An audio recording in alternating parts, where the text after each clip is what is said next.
two brothers and gamers that have been playing games since the early 1980s. Combined, they have over 65 years experience.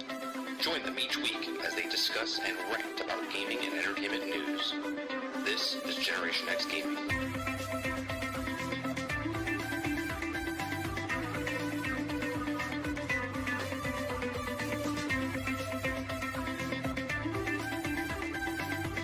Hello, everybody, and welcome back to another week, another episode of Generation X Gaming, the weekly podcast that goes over a few of the top stories from the past week, and we rant along the way. I'm your host, 30 and Still Gaming, and joining me each and every single week, my brother, Sgt McClusky. What's going on? You didn't tell me about my hair.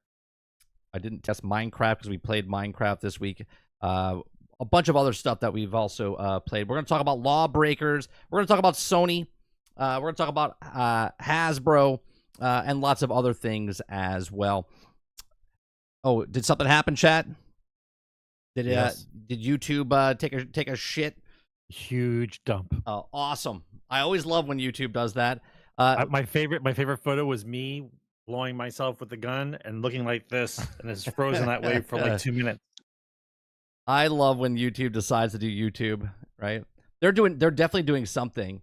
The other day I was streaming, and the stream just died, like off. 20 minutes it was off, and then all of a sudden it kicked back on, and it never said I was offline. It just yeah. YouTube's getting ready for the election season. They got to make sure they can dump anybody that's saying stuff that they don't know what to say. Yeah, I guess so. Make sure the dump button's ready. Yeah, guys, the ads that you see, that's not from my end. That is YouTube, where they're what's it called? They put ads before and after. That's on YouTube. It's during the podcast, which I never run. You don't get ads. But if I did run ads, if you remember, you don't get ads. Yeah, but they changed that a couple of months ago. So they always preload the ads now. So, all right, Sarge. Been another week. You know, anything exciting happened before we get into what we've been playing?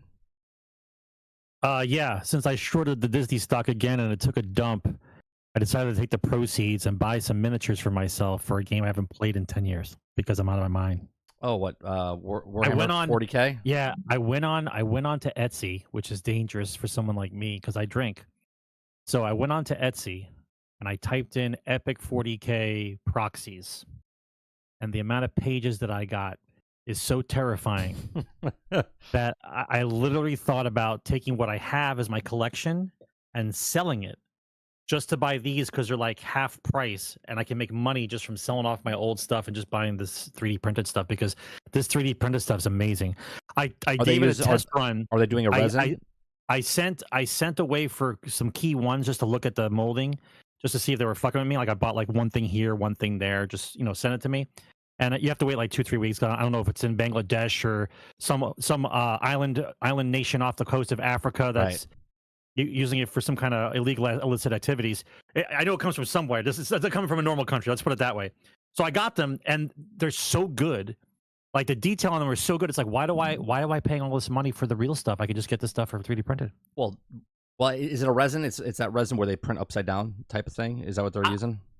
I can't really distinguish it because the mold lines are so good. You don't see them. Right. I think it's done. I'm pretty sure it's done as the one that's in the resin upside down. Yep. And the mold lines are just cut better. And I think a couple of them, the other ones, because I can see the air bubbles, the spacing in between on some of them. Mm.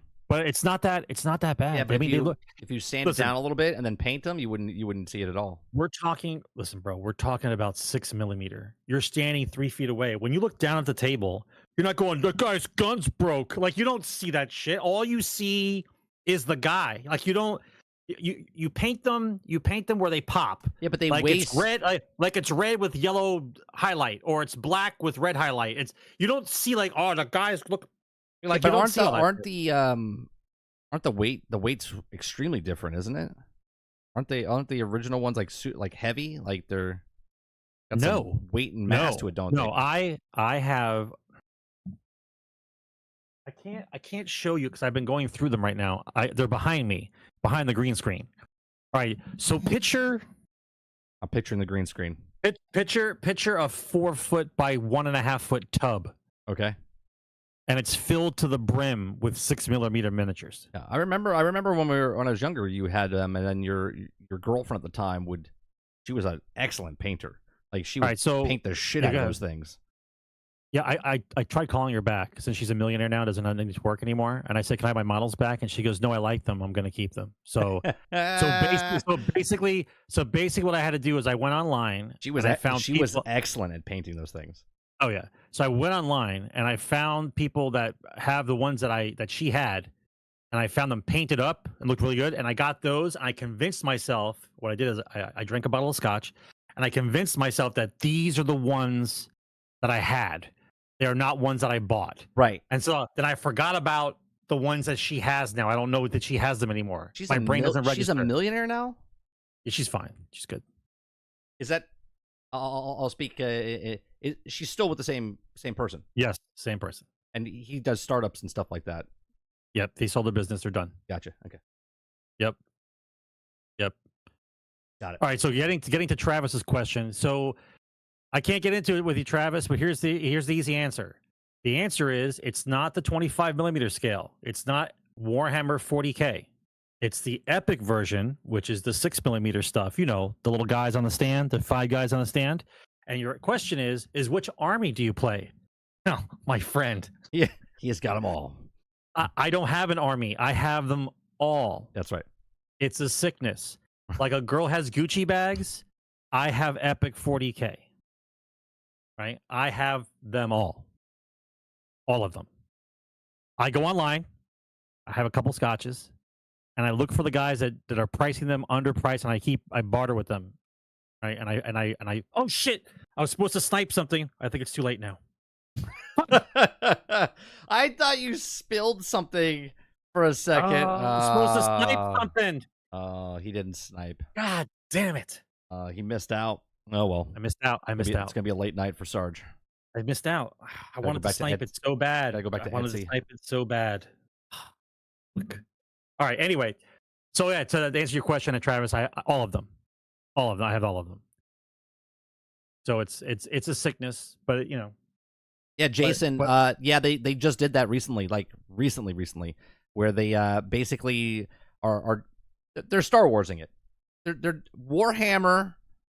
Workshop is doing what Disney did to Star Wars. Workshop's doing to Warhammer.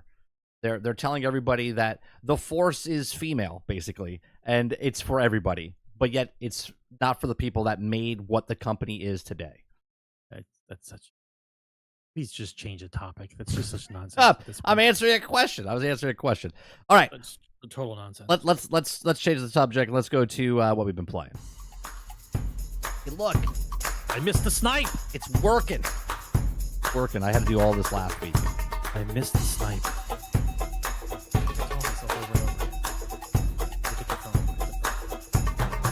I missed the snipe. All right, chat. All right, Sarge. Another week. What you been playing? Sniping Etsy stuff. That's what I've been playing. No, It's been a off week. I didn't play a lot of things this week. Minecraft.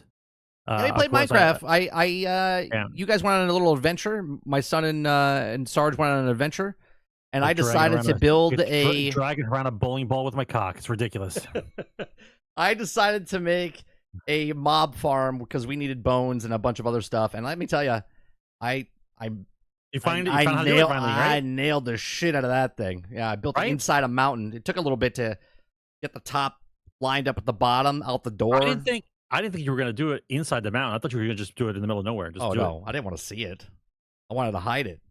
Yeah. And I wasn't going to build it and then build a mountain around it. So what is it? So what monsters does it capture? It does all of them. Enderman too? Everybody. Did they all just fall down into a little... When I went into it to look at it, I didn't see the water pushing stuff down. How do they die and the water pushes the stuff down? So what happens is you got to make a plus sign basically up above, right? Yeah. So you put trenches, right? Yeah. There's 4 trenches. You have trap doors on top, but you open the trap doors. They spawn in the ponds, and when they start walking, they walk towards it and they fall into the trench, and then from that trench, the water pushes them over into the 2x2 hole. and then they fall. I think I made it 35 tall. You can make it 22, and you're supposed to have like 1 heart left, and then you're supposed to hit them. But I was like, I don't want to manually do this, so I let them fall, and they instantly die, and then the thing goes directly into the hoppers at the bottom. It goes into a chest. So all you got to do is just walk up and gather them. Yeah, but you got to be on. Like right now, they're not falling into the darkness because the realm's not, So you have to go into the world. Yeah. You put it in the background, put your guy just in that room or somewhere, and they'll just all fall in there. And I mean, it was as soon as I was done with it, I was like, I don't know if it's working. But what was happening is one of the hoppers was angled towards the wall and not towards the chest. So I'm opening the chest and nothing's in there. And I'm like, what did I do wrong? And then all of a sudden I came around the bend and I look and I see the hopper doing this and then that. And I was like, wait a minute. And I popped the brick behind it and it went boo. It just exploded and everything was there. I was like, oh.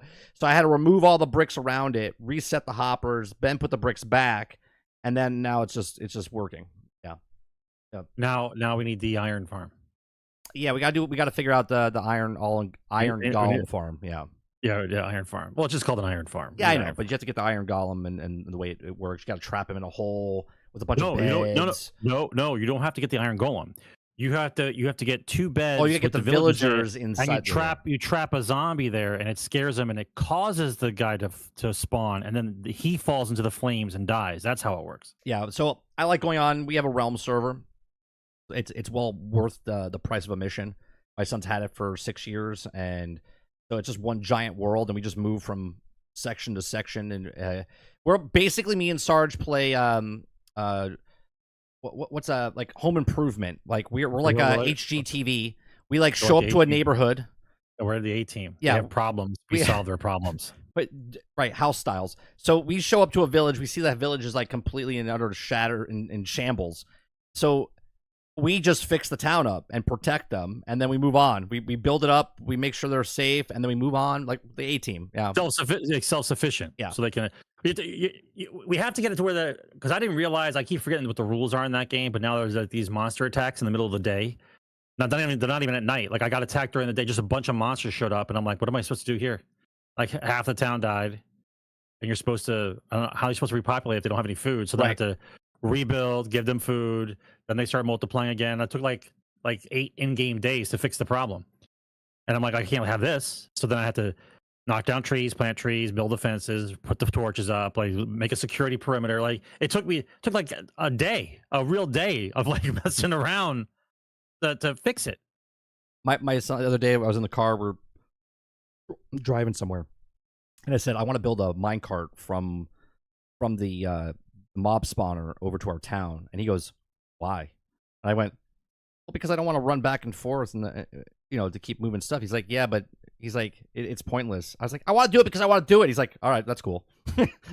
Because you don't need to do it. Because what? I was going to make a minecart so you could load it up into the minecart and then shove it back over. So what I want to do is I want to make the hopper, where the hoppers are above and the minecart comes underneath. So the hopper falls into the chest and just fills it. And then you hit the lever and it shoots the minecart to your town so you can unload it so you don't have to run back and forth. But the hopper or the mine doesn't work unless you're there. So you're there anyway. So you might as well just grab everything while you're there and then run back to town. So there's really no point to have the minecart, but there should be, right? Like, it's just cool to have a minecart. It's Minecraft. Yeah, you need a minecart. That's the whole point of mine. It takes so long to get all the red to make red railing. You know what I mean? But that's the whole point. No, I get it. You start with sticks and stones, and you end up with magic. Yeah, but when you're down in the mines, you're running back and forth so many times because you need stuff that you never waste the resources to make a minecart to do the same thing that you're doing automatically anyway. So they gotta refigure that out. So. But I mean, it's good the way it is. It doesn't need to be more complicated. I love a good Minecraft. It's complicated enough. Yeah, no, I love Minecraft. Just trying to figure out what animals eat what and what they eat so they can spawn another guy. Like all the things you need to remember. Like it's my son's excited because they're adding 14 different types of dogs now. Oh God. And it's not a mod; it's actually what they're going to be in the game. That's all we need now is 14 dogs hanging around inside the town. He's like Pied Piper. Like when he walks around, he's just got an army of animals behind him. He's like Snow White. Got wolves and parrots. He wouldn't. We almost died like several times because he wouldn't leave the damn parrot alone. I kept trying to tell him, the parrot follows you. Don't worry about it. He's like, no, I have to collect my parrot. He's like, how would you like if you got left? Yeah. He's like, how would you like it if you got left behind? If you go far enough away, he just flies to you. That's all he does. I was laughing when you guys were on the. You're like, let's go. He's like, no, I'm not gonna leave him. How would you like if you got left behind? And I was just laughing because I was like, you guys are going on an adventure. I was like, I don't feel like dealing with this today. I was like, I'm gonna build a mob farm. You're building a mob farm. I'm basically dragging a bowling ball with my balls around Minecraft world, trying to get him to move. Let's go. Every 5 seconds, he's like, where are you? You're like, aren't you behind me? He's like, I was. And you're like, all right, I'm coming back to get you. He's like, oh, there you are. And then he would follow you. And then 5 seconds later, where are you? You're like, can you please just stay with me? He's like, I was, but my parrot didn't come. And I was just laughing. Go on, Melrose. So what else have you been playing besides Minecraft? All right, so very simple. Clan game happened on Sunday. Hell Let Loose. Hell Let Loose. Okay. Yeah. Good. It's a good group of guys. I played Hell Let Loose. I played Spice Wars, of course, and I played Minecraft. Those are the 3 games I played this week. I've been playing Fallout 76 like nonstop. Play by myself, play against other people, playing team game. That's kind of like the rotation. I did the exact same thing, only in one game. I play by myself, play with a team, and play with a massive group and kill bosses. When I turned you on, I was watching. All I heard was rockets firing for like 20 minutes. Like what? Like what were you guys trying to shoot at? You're playing Fallout 76. I know you're playing Fallout 76. Fallout 76. We're going after a Scorch Queen. Is that like the only thing everyone goes after? Is the Scorch Queen? Is there anything else? Yeah, there's a bunch of stuff you can do. There's tons of events to do, but when you do the Scorch Queen, you're getting people are farming for legendaries, and she drops 2-3-star legendaries. Okay, and you get a bunch of other stuff that you can break down and stuff. So can you still drop nuclear bombs or no? Yeah, that's what's happening. People keep dropping bombs. You go over to the bog, right? People drop bombs, and you fight the thing. And people strategically, they build their bases, and they drop their bases just on the outer edge of the bomb where they drop the bombs. Yeah, it's a set place, right? So people just drop it in the same spot, and they have their bases wrapped around. So then everyone runs to the bases, and we get inside bases, and we start shooting the things from up above and down below, and everyone's in their power armors, and they're all doing blasting. Whoa! Back it up, Superman. Hang on. So how big is the explosion that people are building bases around the explosion zone? So you can see on the actual map itself, you can see the blast radius zone. Okay. Right, so it's not that big. So you can can I see somebody's base on the other side of the circle? Oh, it's big. Yeah, it's big. It'll take you. So you guys are just using other people's bases as like forts to hide behind while you're shooting guys? No. So what people do is you can have a camp on you, right? And you can have it like it's all saved in a little box, right? And then you just pop the thing down, and then it's there. So then people put their bases just outside of the radius of the radiation zone. You don't want to fight in the radiation zone, because you're just getting beat with radiation. So aren't you guys in max level suits? Yeah, but you pull everything out of the zone, and then fight outside the zone. So you don't waste all the meds and all the different things that you have to do. They're gamers, man. You got to figure out the easiest way. So got it. So the game right now, right? This all goes into like some of the stories, but Fallout right now, because the Fallout show has been out a week. Excellent show. If anyone, if you don't like Fallout, you're not going to like the show. But if you like Fallout, it's a good show. Even if you don't know Fallout, they made if you knew nothing about Fallout and you watch this show, it's a show. Beginning, a middle, an end. Good story, good characters. One of the characters I don't really like, Maximus. He was my least favorite character, but I still. We're talking about games. Yeah, we are. I'm just talking about Fallout, right? So Fallout itself is super popular because of Fallout's television series. So all the games are popular, right? So I went back and started playing Fallout 76 because I watched the show, and I was like, man, I want to go back and play a Fallout game. And I have to admit, That's how you know the show's good, because it makes you want to play the game. yeah, this is what happened to Witcher. This is what happened with Cyberpunk when the animated show came out. This is what happens when you have good marketing, okay? And this is why they dropped it when they dropped it. So they just did an update with Fallout 76 as well, and then there's another expansion coming out later this year or sometime where they're expanding the map. So Fallout 76, I want to play a Fallout game. A lot of people went back to Fallout 3 and Fallout 4 and Fallout New Vegas and Fallout 1 and 2 even got bumps in their numbers and stuff like that. Fallout 76 has hit the biggest numbers they've ever hit, okay, from even when that launched, okay? More people are playing the game now. Now, there's twofold to that, right? One, because of the show, and two, it's free to play, right? They gave it free to play, which is fine because Fallout 76 is a live service game. So if you give you the game, you'll be more than happy to come back. And if you come back and play the game, because the game right now is in a good spot. It really is. It's a fun game. Me and Mr. Luke have been playing every day for the last like 3-4 days. I get done with my stream, I log in, and we just do the dailies, right? And the dailies, when you're running with a group of people, if you're all doing the same daily, which most people are, reset happens, you get in a group, and everyone's doing the exact same thing. It goes real fast. It depends on what the daily is. But today, we completed the daily in less than 30 minutes, right? 6 things, less than 30 minutes, I was done, right? So then we started exploring and bullshitting and doing a bunch of stuff. So they're doing a really good job they gave Fallout First free for Game Pass members, a free trial for a week.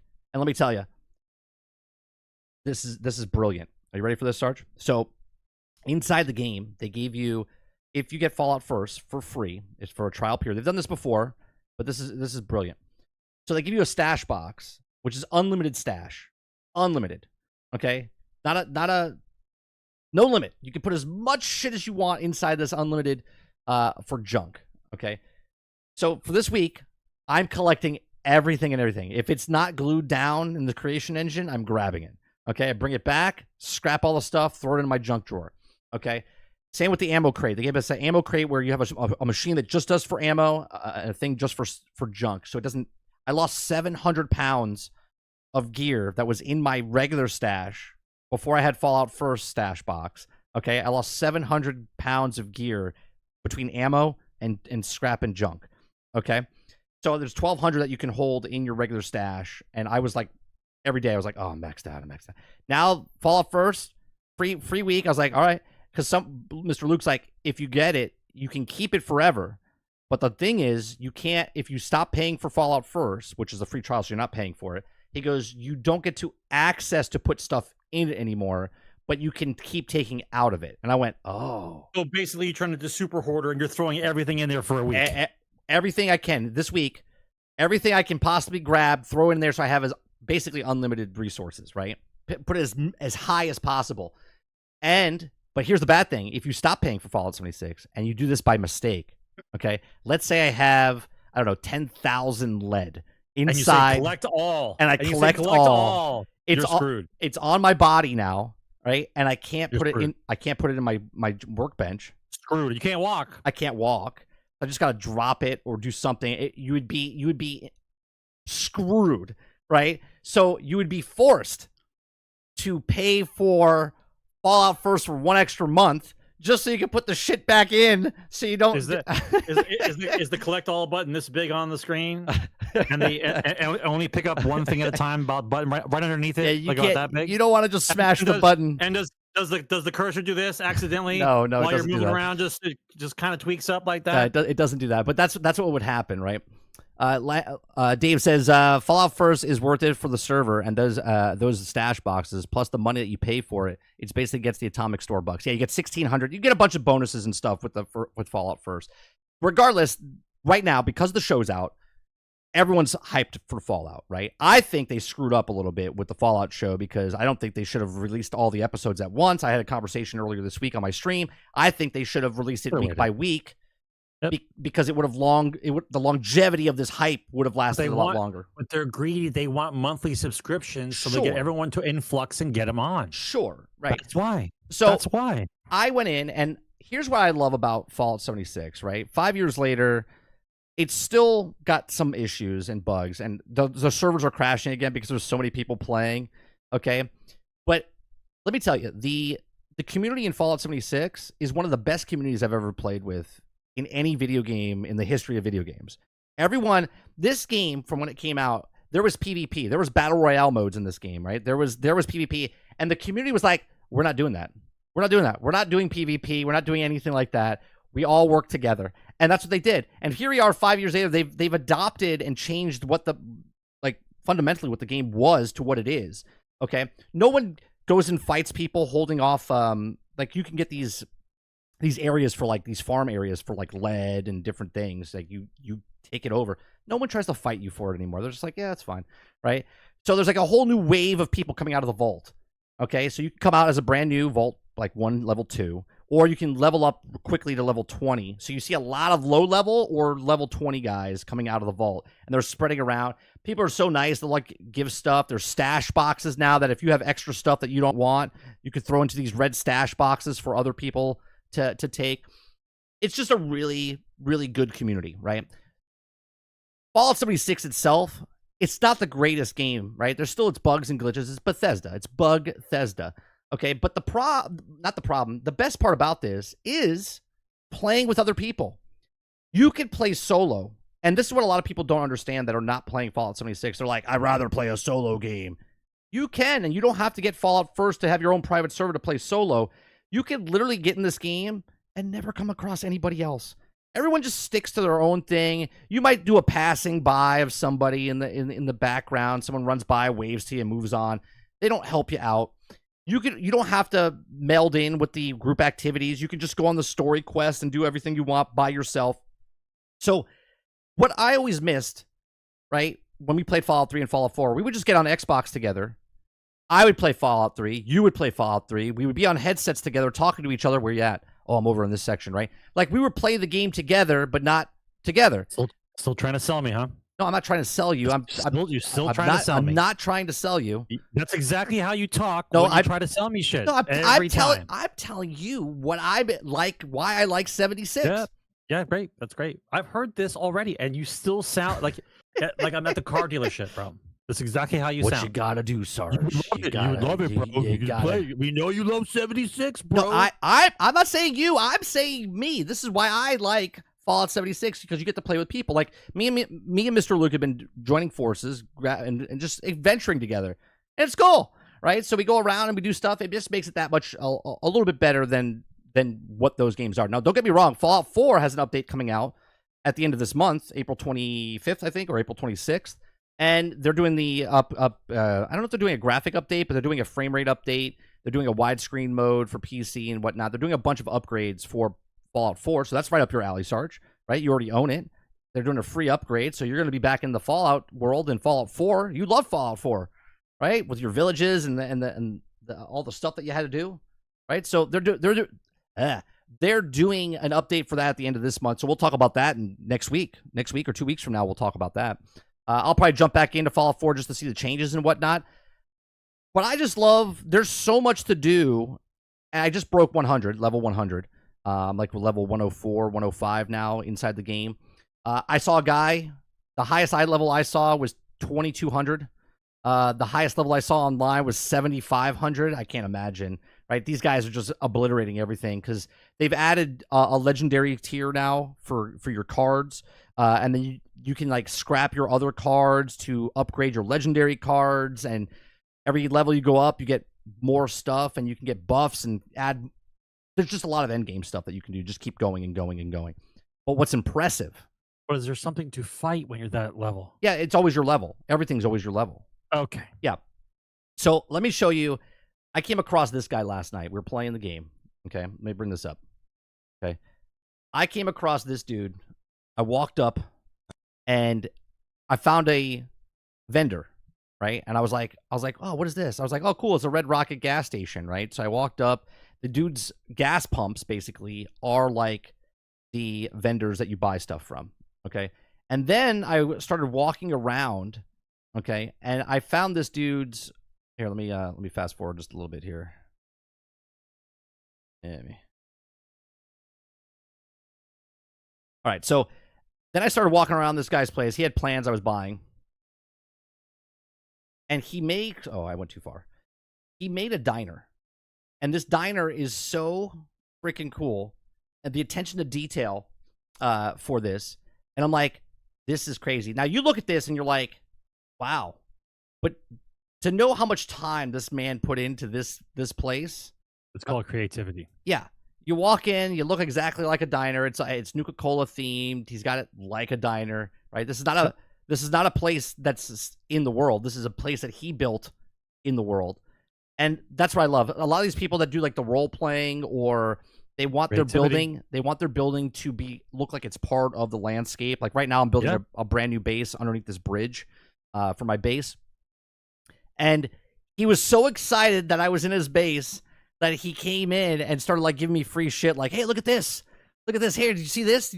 Well, is he stalking people that go into his base? You know what it is? These people, they've been playing this game for years. I get it. No, you don't get it. What is he doing? Hanging out? No, hanging out, watching people that come into his diner? No, because I bought stuff. He knew someone was at his base, right? So how? Because when you buy stuff at this vendor, he's making money. Does it go off on your phone? No, it goes off. He's in the game. Okay, so he's in the game. Yeah, he's in the game because his base is here. If he wasn't there, his base wouldn't be there. If he wasn't there, his base wouldn't be there. Correct. Got it. Okay. Otherwise, it sounds like someone's stalking you, bro. No. So he's in the world, but you gotta remember, these people have been playing this game and they have no one to show their base to, right? Not everyone's a streamer. Okay. So I get it. So now, okay. So now blast it up and send it around. Look, he's level 516. Okay. So he's been playing this game probably for years. Okay. Yeah. And it started. Yeah. Right. So now he's looking at it and going, oh, someone's in my base.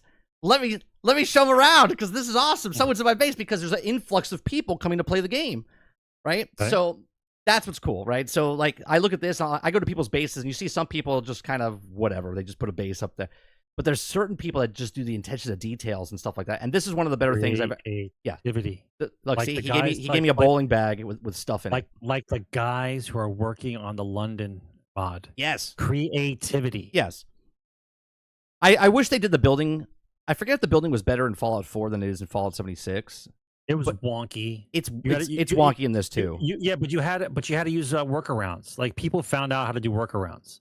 Like for instance, like I never liked the fact that in Fallout 4 you could never fix the fort. It had the big holes in the walls.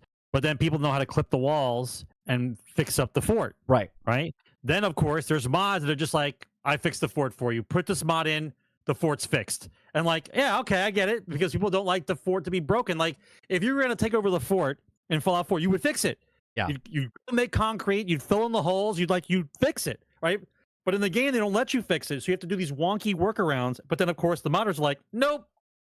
I even have a guy, there's a mod where the guy, not only does he fix the walls, but he opens up the rooms that are hidden under the rubble, so now you have extra rooms underneath. Well, to answer your question, the big question is, can you just shotgun him and steal all his shit? No. Now, if I wanted to interact with him, if he had PvP on, you can go to passive mode, so you're not being bothered. But if you steal from somebody or break into their house, you become automatically wanted. And when you become automatically wanted, everyone on the map disappears for you. So you have no idea where anyone is, but everyone knows where you are. So now you're running for your life for 10 caps. Okay, because whoever kills you gets 10 caps, and the longer you last, 10 caps. Yeah, the longer you last, the bigger the pot goes. Right? So they let you sweat it out until it gets a big enough pot, and then they come and kill you. Unless it's a new guy, okay? But even if I wanted to fight this guy, he's level 516. Do you think I would have any chance in hell to fight this dude? He would probably like one-tap me, right? So there is PvP in the game. The diner looks really good. The diner's, it's amazing, right? And then look at this. He's like, oh, come over here. I go outside. And they've added things in the game where you have like walking NPCs that are vendors and different things, so you can have it feel like it's more alive. And since they did the update, because the first 2 years there was no humans. You were the only humans on the planet. Everything else was ghouls and robots and stuff like that. But then they updated it, right? They updated it, like he's got a mechanic in the garage with the car, right? It's just really cool, like the way he did it.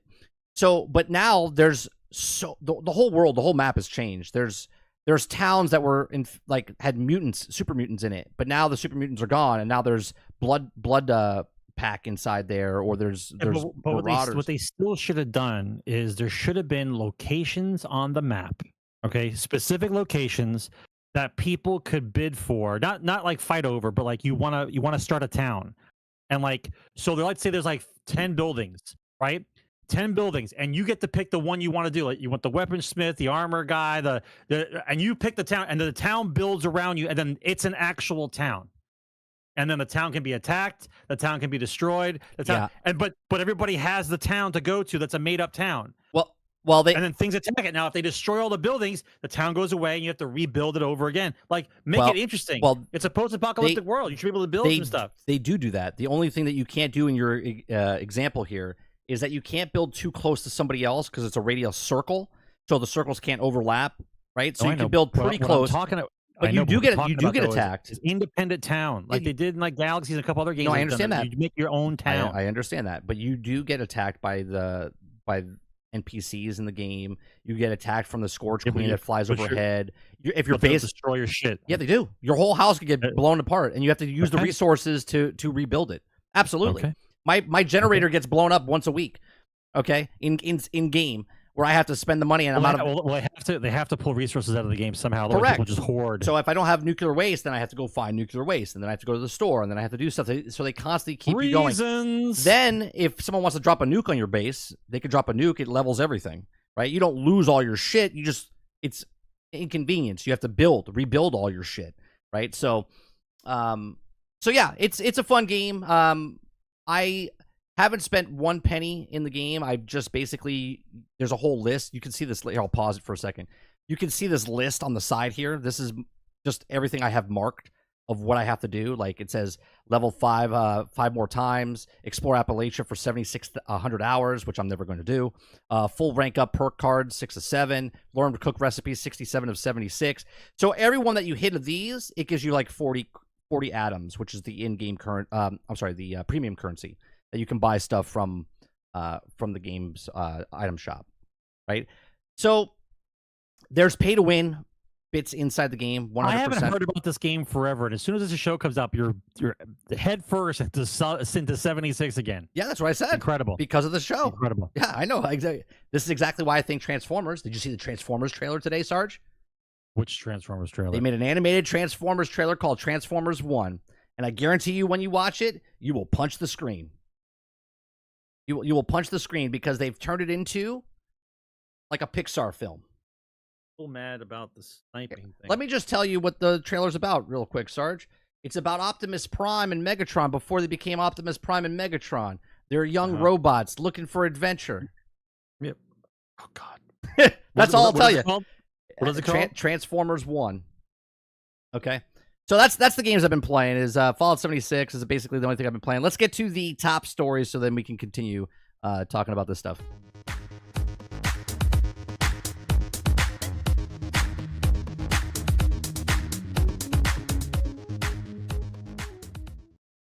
All right, so I was just talking about the Transformers 1, Sarge. And the reason that I'm back in Fallout 76 is because of the Fallout show. Well, if Transformers 1 movie comes out, it might get me hyped up, and if it gets me hyped up, Transformers Reactivate's coming out as a video game, so I might play the video game, or vice versa, right? We can hear it. You can just lower it. You don't need to actually, right? So if you play the video game, maybe I'll watch the movie, right? Like back and forth. But man, let me tell you, that video that you're watching right now, I was like, no, no. I am happy there's no humans in it, right? I am happy there's no humans. Sorry, you literally have to lower it because I can hear it and it will ping us. You told me you couldn't hear stuff on my phone. I can hear it. I don't know why, but I can hear it. YouTube will clip it and then we'll get demonetized. So please. Okay. All right. So basically, they have the Transformers show, and the Transformers show, I'm like, this is not what I wanted. But then again, you know, it never is because they want to ruin it in some way, shape, or form. Yeah, but Megatron and Optimus with their two best friends, RC and Bumblebee.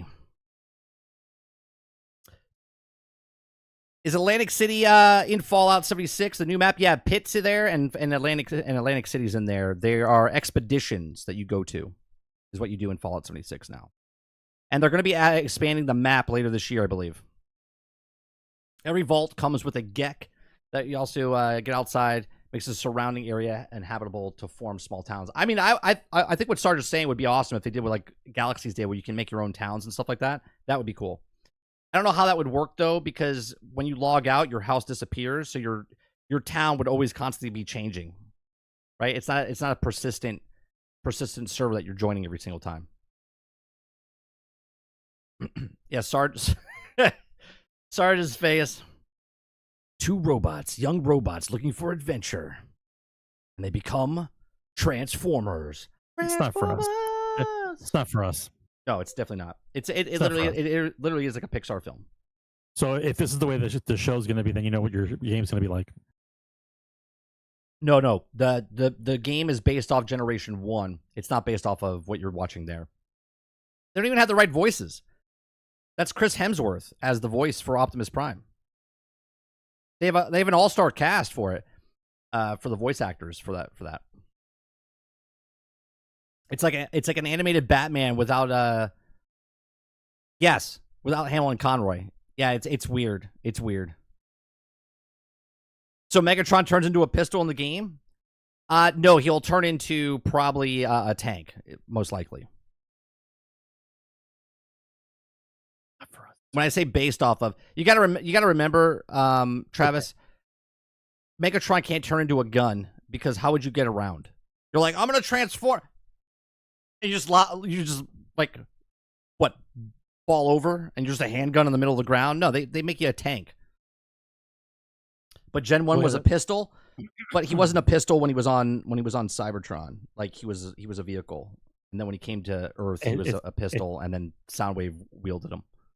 Listen, you know as well as I do that back in the day, the reason why he turned into the gun was because of the NRA. Yeah, it was fucking the 80s. Yeah. Right. You wanted to make sure a kid had a gun in his hand. Like, we all know that's right. Otherwise, you could have made the robot into anything. He's the only thing in the entire show that's a gun. That's right. Everybody else is something like a vehicle. When he was Galvatron, he was a giant cannon. That's right? Correct. He was a giant laser cannon. Yeah. They 100% made him a gun because of the NRA. Yeah, absolutely, 100%. It's fine. Listen, we get it, right? He turned into the gun. Somebody used him to shoot. Like, look. Let's be honest. I love Soundwave. Soundwave is my favorite character. But what are you gonna do as a tape deck, right? Like the tunes. No, I know that, but a video game. What are you gonna do? You're gonna transform and go, rock out, people. You're not gonna do anything. You transform into a tape deck. Because it was an '80s cult thing. That's all. No, I get it. I'm just thinking of a video game format. And they doubled down because when the movie came out, you had Sound Blaster, and he had his cassettes. You had Soundwave with his cassettes, and I'm sorry, Blaster. Yeah, Blaster. With his Blaster. Sound, yeah. Blaster with his sound, and they fight each other. Like that's how it was. Yeah, it's fine. Which is really funny though, because they always transform into the radio to let the tapes out, but literally you should just open up your chest and let them out. You know what I mean? Which they did. He does open his chest. Yeah. So the first story I want to talk about, let me bring it up here, is that Target says that Target responds to reports it's abandoning physical media, says it will keep offering select DVDs in stores. It says retail chain Target has responded to its recent reports claiming that it will stop selling physical media, revealing that it will continue selling physical media, but it will be in limited numbers of copies it sells in the retail stores. A Target spokesperson told IGN that the detailed retail chain will be transitioning in limited assortment of DVDs and carry in retail stores. The official website will offer thousands of titles and for consumers to purchase, though the retail stores are pivoting to a more selective approach in what physical media it carries. Also, a spokesperson told IGN that it would also offer DVDs in stores when it's new releases and during key times throughout the year when they're also more popular, such as Black Friday or during anti-Prime Day sales. So they're still holding them, right? Now, obviously, we've always said this, right? Now, physical media is not going to go away completely. It's just going to be like a limited run or very small quantities of it. What do you think about this, Sarge, as far as Target still covering stuff, but at the same time, not going to carry as much except for the holidays? I mean, you and I have discussed this at length. You do realize that the entire media section of every store will not exist in 10 years. Like, you know this, right? Like, the only thing that will be left in the store in the media will be books, because the last remnants of people who like to hold paper in their hand to read it will still be alive.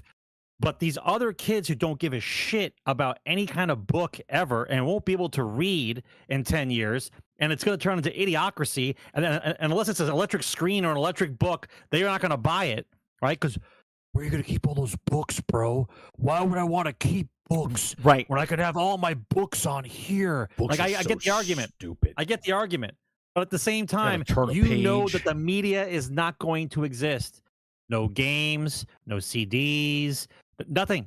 It's Well, going to be everything's digital. Everything. It is funny because it doesn't mention in this anything about games, right? It just mentions they're already gone. Because they're already gone. It just mentions DVDs. It just mentions DVDs and stuff like that. Now, I guess it's part of physical media, but it's just funny to me because video games are going away. Because look, Target, if PlayStation's next console or even the updated console, PlayStation 5 Pro, comes out and it's no disc, and the next Xbox comes out and it's no disc, there's no need for physical media in the stores. This is why they don't mention, okay, because the cloud and whatnot. What do you think they turn in? Here's the real question, Sarge. What the hell do we do with all these large box stores when everything is just scan a barcode and someone delivers it to your house? Well, it's going to be mass unemployment. That's going to be number one. Well, no, you're going to need a lot of delivery guys. No, listen to me. It's going to be mass unemployment, and then less and less people will be able to order things online, and then it just implodes. That's how it works. Because you need people to work in order to have the economy. If you keep getting rid of the economy, no one's there to buy your shit, Bezos. I'm sorry. That's not how it works. Yeah, Lurker says, ask Circuit City. Yeah. Yeah, it's ridiculous. Circus City is one wheel in the cog, Lurker. No, it doesn't exist anymore. It's gone. I know, but if they're all going to follow the same thing. Right. Drones will deliver. Oh, did you see?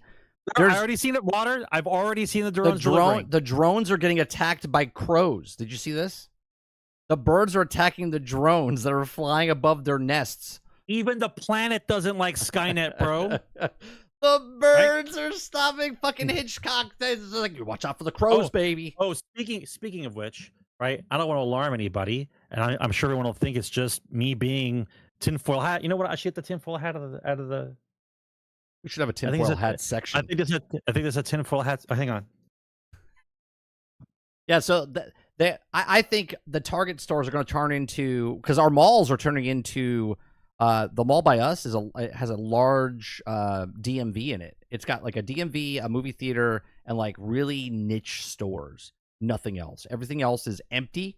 No one has a store in there. Like half of the mall is completely empty. You got the big like maybe like a Nordstrom's and something else, but everything between Nordstrom's and the I don't have my earbuds, so I don't think it's going to work as well. What is that? Is that Darth Vader's tinfoil helmet? I don't know what you're talking about. This is my tinfoil hat. Okay, so I watched the video on Boston Dynamics. Oh, new robot. Yeah, I saw the Boston. I didn't watch it fully. I just saw a clip. Did you watch the Boston Dynamics new robot? I saw clips of it. Okay, so I watched level 1, I'm sorry, this is level 2. Level 2 Skynet. Here we go. We already have the robot dogs with the guns on their backs, and now we have Boston Robotics with a robot that can do whatever it wants and walk around. I'm sorry, you don't think the Army is interested in a fucking robot with a gun in his hand? Right? You guys have to be out of your mind if you think that that's not happening. I mean, you're going to have kids at home driving robots. They're going to driving robots into war. I'm like telling you, it's going to be like the Gamer, like a video game. Yes. The movie The Gamer's that. Yes. People are controlling the guy that's actually holding the gun and fighting. Yeah. I'm not making this shit up. This is not a joke. The hat is for humor because this shit is too serious. You guys think this is a joke? I don't know what you guys think. Dun, dun, how the world actually works. Like, I don't understand that you guys think that it's just whatever. It's not whatever. That's right. It is going to be Helldivers. It's going to be Helldivers. The automatons are coming. If they make something like that, and they know it can sell, they have to create the event in which they can Sarge, sell the item. No, they're That's how making it the works. robots so they can deliver the packages from Amazon. That's why they're making that's exactly why. Yeah, I got that's it, why bro. they're making the Delivering robots. packages. Yep. Okay. Exactly why, because Target's not going to have stores. No, but really, what do you think the stores are going to turn into? Like giant roller skating rings? Like, what are they going to do with these things? Are they going to make them like really small condos? No, it'll be like Idiocracy. They'll all turn into more distribution centers so they can sell more shit to people via drone. That's what it's going to be. That's true. That's what's going to be. And then in the end game, they can use all the empty space to jail the humans once the robots take over. That's right. Yeah. It's true. That's what they're going to do. They're going to do exactly that. So, yeah, so Target's got physical media going away. But let's go to the next story, because Xbox, this came out last year, but now they're doing it more of a mass, portion of it. Okay, here's Tom Warren says Xbox credit cards is now available in the U.S. Microsoft has been testing Xbox MasterCard for more than 6 months, and it's now opening it up to everyone in the U.S. today. And the Xbox MasterCard is a no annual fee credit card issued by Barclays, and purchases made be using the card will generate points that can get and be redeemed on Xbox games and add-ons. What do you think about this, Sarge? So every time you swipe a card and make a purchase now through Bezos or anybody else, if you use your Xbox card, you too can get points like achievement cards, like you playing the games to get points to put towards the thing. Same exact thing. Now you get a card. Now you can buy games and microtransactions with this. Do you think this is a good idea or a bad idea? Oh, I'm sure for certain people this is a great idea. Yeah, but Sarge has all his cards already laid out, and I already have problems pressing the 5% cash back thing every season that I keep forgetting to do. I don't care. Do you understand how much money you have to spend in order to get something back from these cash back? The more money things? you spend, the more money you save, Sarge. Right, the more you spend, the more you save. That's what they tell you. Just like a woman would say. Yeah. The more money I buy, look, I got this for 2 for 1. Yeah. I just have to spend $110 to get this, and look, to get $1, and I saved saving so much money. Yeah, I spent $3,000. I got $3 off. It's amazing. Yeah, nice. It's a lot of money, bro. Yeah, you get a lot. You get a lot with the $3. I think this is smart, obviously, on Microsoft and Xbox standpoint, right? Because they're going all digital. They make it real easy for you to gain stuff. Because think about this, right? But you have no choice then, bro. Exactly right. You literally have no choice. This is exactly why I said it's good for Microsoft. I didn't say it was good for people. I said this is really good for Microsoft, because as you're just spending your credit card, right? One, the fees are probably outrageous. I think I looked them up earlier. I think it's like 29%. Okay, but the first, no interest for the first 6 months. The fact that you can say 29% and your face doesn't drop to the floor says something about the current economy. 29% is crazy. Ridiculous. Yeah, I know. Yeah, ridiculous. If you had a $10,000 credit charge on your card, and you didn't pay, you just pay the monthly grand a month, right? You would be in debt in 6 months. You'd be in the hole. Yep. Selling sperm and blood and doing $20 shows. But you could buy a microtransaction in Call of Duty for the monkey glove for $80. which we talked about last week.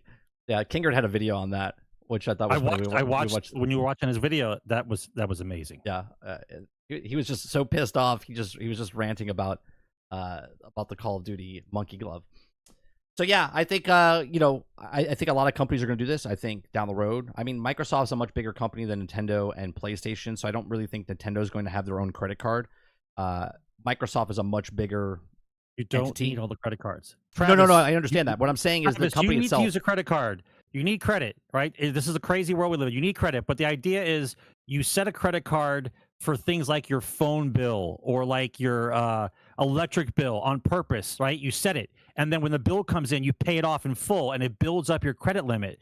You want to have like 3 or 4 cards that have like 10 grand plus, right? But you're only using small amounts the entire time because you need that credit for everything else on the planet, right? You don't need to charge up to 10 grand. You just need to charge a percentage and pay it back. That's the whole idea. You can't just keep paying cash, bro. You're gonna paint yourself into the corner. So to answer your question, you're Lurker, still young. To answer your question, Lurker, it says yes. Current or former Game Pass Core, formerly Xbox Live Gold members, are eligible to redeem the Game Pass Ultimate code they received after completing their first purchase with the Xbox MasterCard within 180 days of opening their credit card.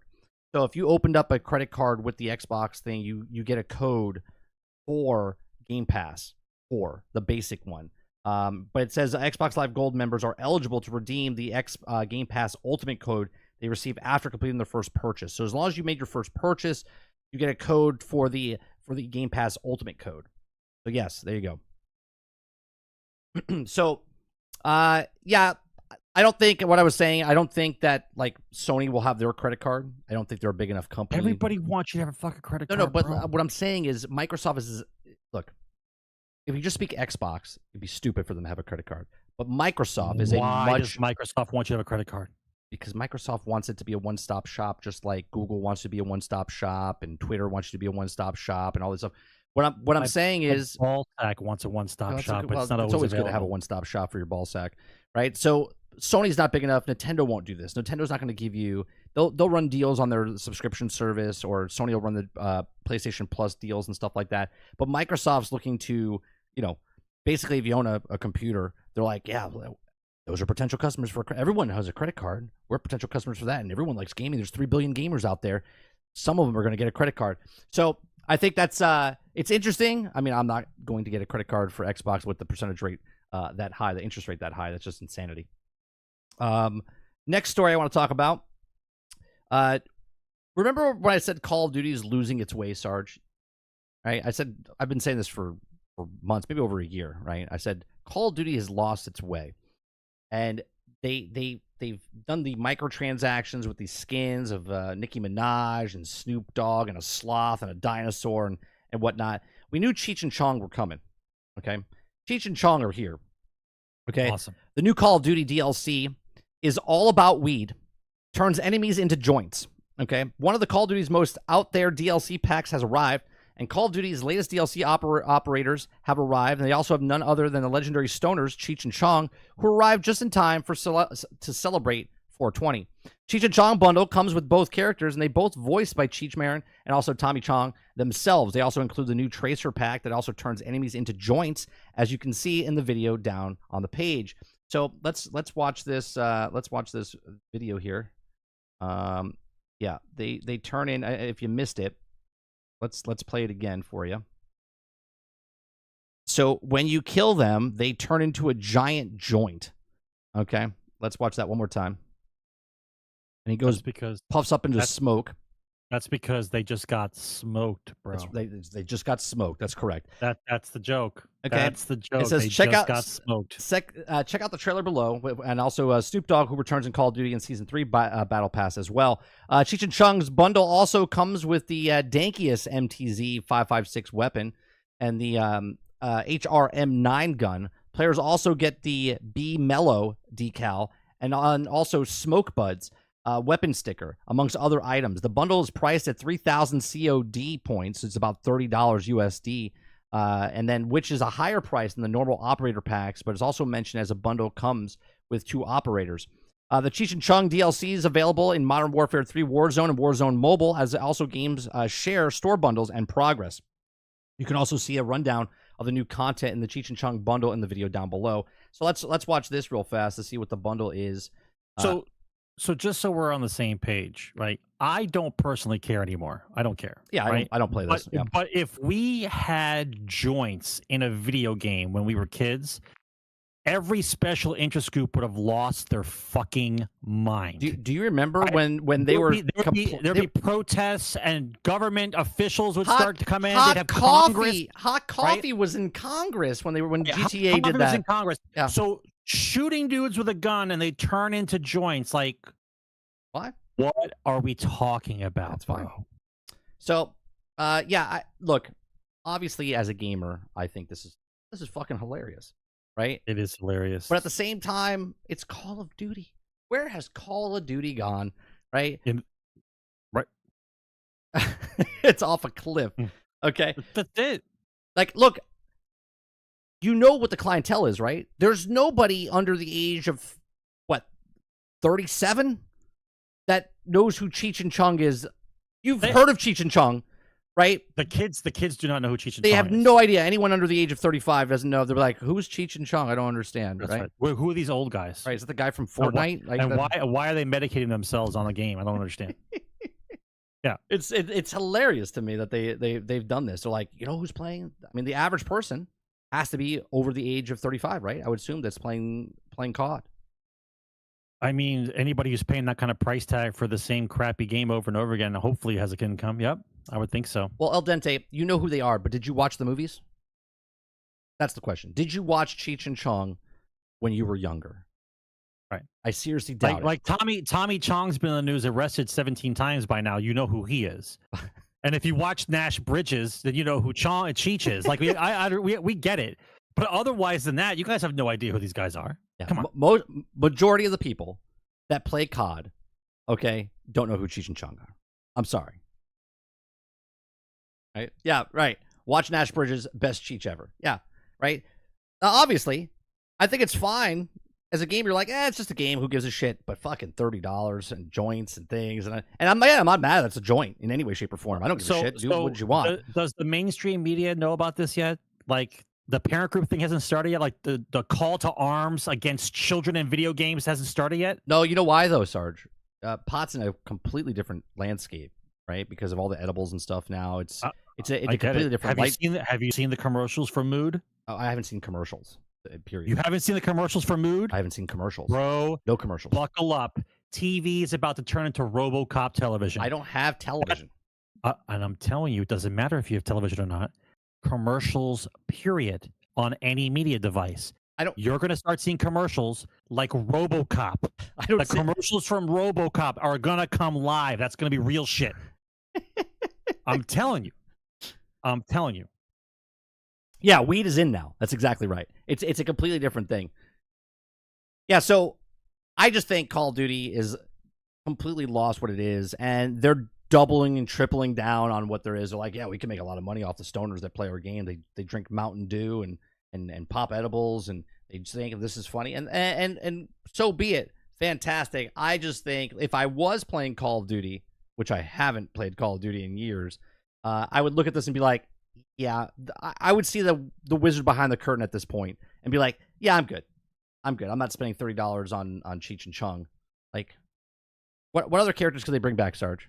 What other characters would Call of Duty bring back that is going to capitalize on the? I mean, if we're gonna do like really bad gun jokes with drugs, then bring back Smokey the Bear. Have you shooting at Smokey the Bear? Right, I don't know. It has to be stupid stuff. Like what? Prime Dog McGruff. Yeah. What are we doing? Right?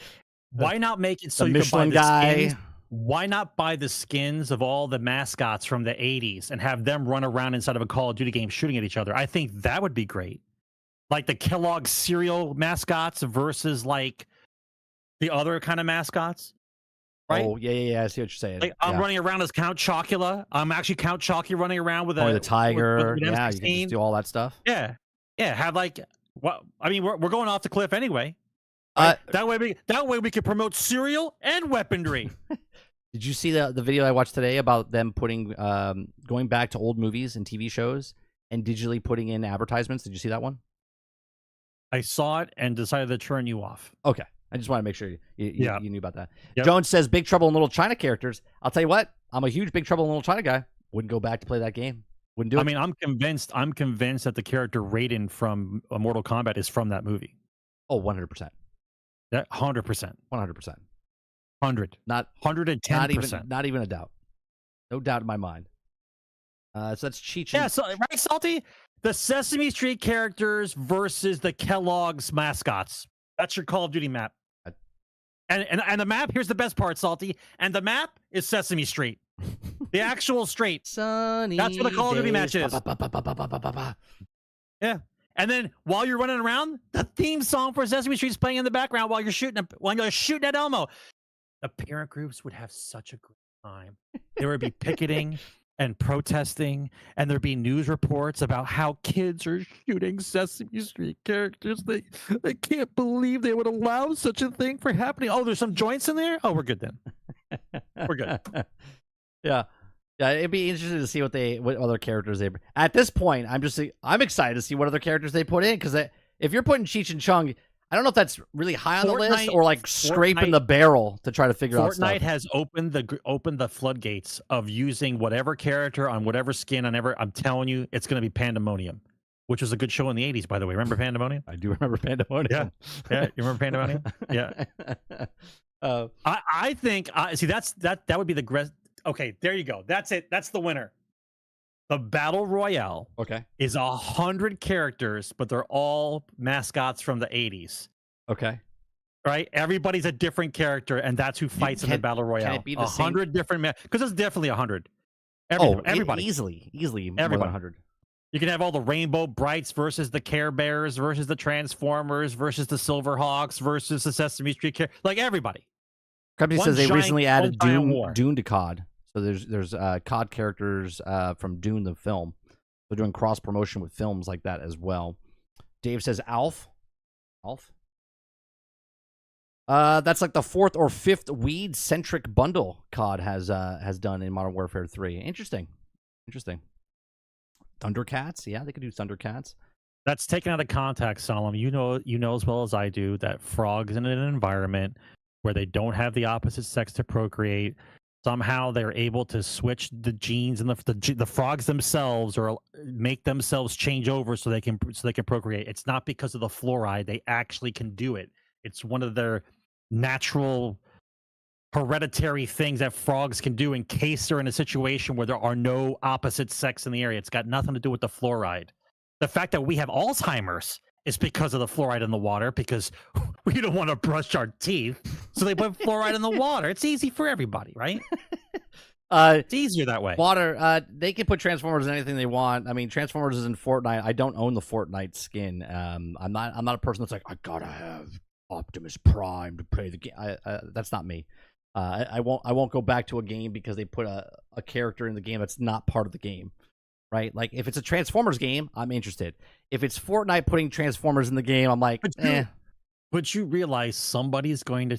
I don't even want to say this live on the internet right now, but I'm going to say it anyway. I believe that somebody's going to take the new Transformers game out of context and turn it into a Transformers game.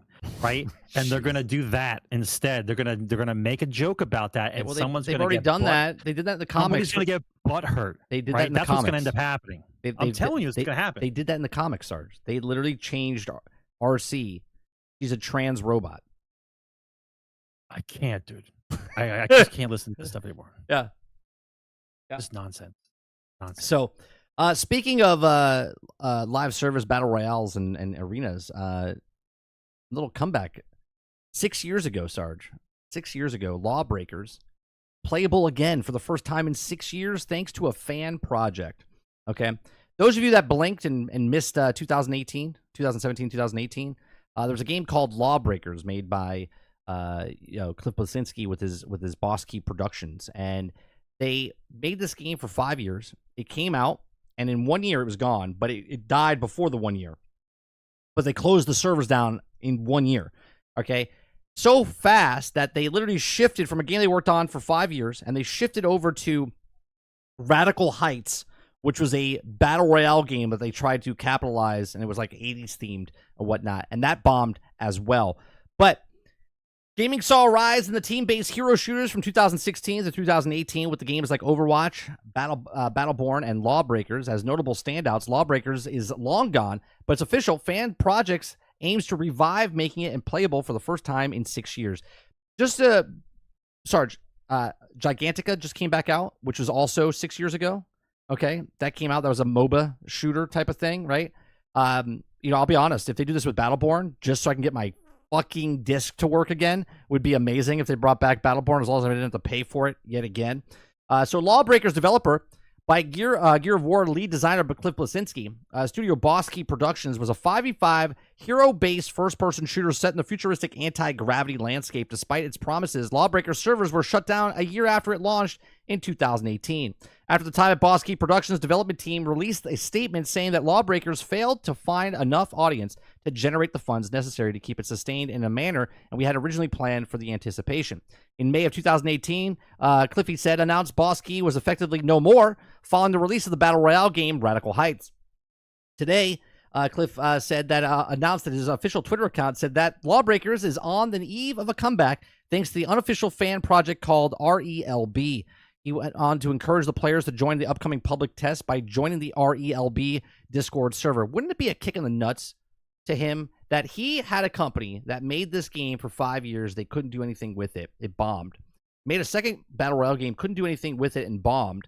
And that a fan project comes along, and if this thing takes off, could you imagine? I don't think it's going to take off. I think the landscape of gaming right now, Sarge, is in a completely different spot, obviously, than it was in 2017, 2018. 2017 is when the Battle Royale kickoff happened with PUBG and Fortnite and everybody else. And now we have extraction shooters. I don't think that Lawbreakers has a spot in this landscape. Now, I could be wrong. People could be sick of the extractions and the Battle Royales, and they could come back and maybe do this. But what do you think? Landscape. Lawbreakers doesn't have a snowball's chance in hell, right? Knowing them, they're going to release the game like right before GTA 6 comes out, or like some other doing beta testing right now, game that comes out, and nobody played it. I don't know how to explain this to you. What fan base are you referring to? The max player count for the game was 7,000 people on Steam, and a lot of people like using Steam as a base. And as soon as something else came out, everybody stopped playing Lawbreakers. Right. So how much retention do you think this game had? 0. Nobody cared, because as soon as another pretty thing came down the road, they stopped playing that game. They dropped it like a bad habit. It didn't make any sense, right? He even said online, I could not make another game in this environment. He says, I'll never make another game again. His words, I'm never making another game again because of this game. Like, what are you going to do with this game? You know what? Let it come out. Let it come out. I mean, it's early access.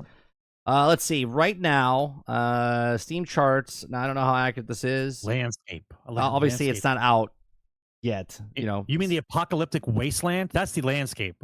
Yeah, there's nobody playing it as of right now, and it says 7 years ago it had 7,579 people. So, I mean, that's a lot. You could take the helmet off, Sarge. You don't need to. I don't know. Anything else we're talking about has more crazy stuff in it. Yeah, so Lawbreakers, Chad, are you excited for Lawbreakers? Were you excited 7 years ago when it was out and played it? You gotta fix your camera, Sarge. Blurry. It was focused on the helmet. There you go. Nope, still blurry. Your camera's got a drinking problem. Let's go with the next story. Next story is that Todd Howard says Bethesda is doing a lot of Starfield work to make some really good updates that are going to get announced soon. Okay, so Starfield. Todd Howard says Bethesda is doing a lot of work on Starfield, and you'll see it real soon. Speaking on IGN, attention turns to Bethesda game offerings and whether timelines have shifted thanks to the success of Fallout TV show. Starfield, released last year, is set to post-launch support, and developer has previously shared the next game priority of the Elder Scrolls 6 before we get into Fallout 5. Now, for Howard, that's how things will stay for now. He says, I'm going to avoid putting dates on anything, which is smart, I'll be honest. I've always said that if you have nothing to say, then don't give dates. Shut up. I've learned that the hard way, and there you go. So obviously our focus as far as the new development right now is Elder Scrolls 6, but that doesn't mean that we're not making plans for other things. He says, continues on, he says, we're still doing a lot of work, obviously, on Fallout 76, and we see the community, so many people are going into that game and kind of rediscovering it, and just so happy with it where the game is at. It really does, and I mean, it has one of the best gaming communities, and it does. I agree with that. Surprisingly, it's very, very nice Apocalypse, and it's also doing a lot of Starfield work as well. We have some really good updates that are going in to get announced soon, and also the game, so a lot is going on. He also says there's also positive, or they say there's also positive news at Starfield fans that Bethesda has previously revealed that the space RPG First Slice DLC, Shattering Space, and also be released this year. We're also getting continuous flow updates to introduce the quality of life features and other much requested additions. I still think that Starfield, they'll do the Shatter DLC, and then at some point they will make it a multiplayer thing like Fallout 76. I truly, truly believe. The more I play 76, I'm like, yeah, Starfield's going to do this. Starfield's going to do it. It's got all the stuff in there. Right? So there's also one more story with Bethesda as well. So it says Bethesda's director explains why Fallout 5 is taking so long. Okay? He says, at the end of the day, though, At the end of the day, it comes down to the most important resource of all, people. As with the dev team, we have a talented folks who need time to make great stuff, so we can't do everything at once. Okay, now that's the quote. Okay, now we do know about the London Fallout, right? The London Fallout. Do I have that? I think this is it. Oh, that's Fallout Shelter. That's another Fallout story. This is the Fallout, right? So, oh no, that's the next gen update. Jesus, there's a lot of Fallout all of a fucking sudden, lot right? of Fallout, right? I can't find Yep. this it? That's former Blizzard. We'll talk about that. Well, anyway, Fallout London. Fallout London is a game that was supposed to come out this month, April 25th or 26th. Okay. They were trying to link it up to St. George Day, which takes place in the game of Fallout London. They wanted to release it on the day of St. George Day, which is that date. But they also were trying to put it out, I would assume, because the Fallout TV show came out and they were trying to capitalize on that. But then Fallout 4 itself, Bethesda said, well, we're going to release the game on April 25th for the update for Fallout 4. And because of Fallout 4 is getting the update, the people that were making the mod for Fallout London for PC said, well, we got to stop and we're not going to release it, because if we release it, it's going to break literally 3 days later or 2 days later, because of we don't know what they're going to do with the Fallout 4 stuff, right? So they have to indefinitely delay it because they doesn't know how much it's going to break, if it breaks anything at all. But they do say that it is going to break, because that's usually what happens when they put an update in for the games. And that's why Fallout London. Now, I don't know if you watched the video that I showed on the stream the other day. The amount of information that they gave for Fallout London, it looks amazing. I can't wait to try to get in and play it once it does come out. But Fallout's hitting on all cylinders right now. We were just talking about the show earlier. I'm back in Fallout 76. Fallout 4 has an update. Fallout Shelter has a daily revenue up 232%. This game has been out for almost a decade. Okay, this Fallout Shelter game. It's the best-selling Fallout game in existence. It makes the most money. It makes, on an average, $20,000 a week, okay, with Fallout Shelter, and now it's up to $80,000 a week because of the show. Because of the show. They've even put characters from the show inside the Fallout Shelter, okay? That's not true. I didn't get one yet.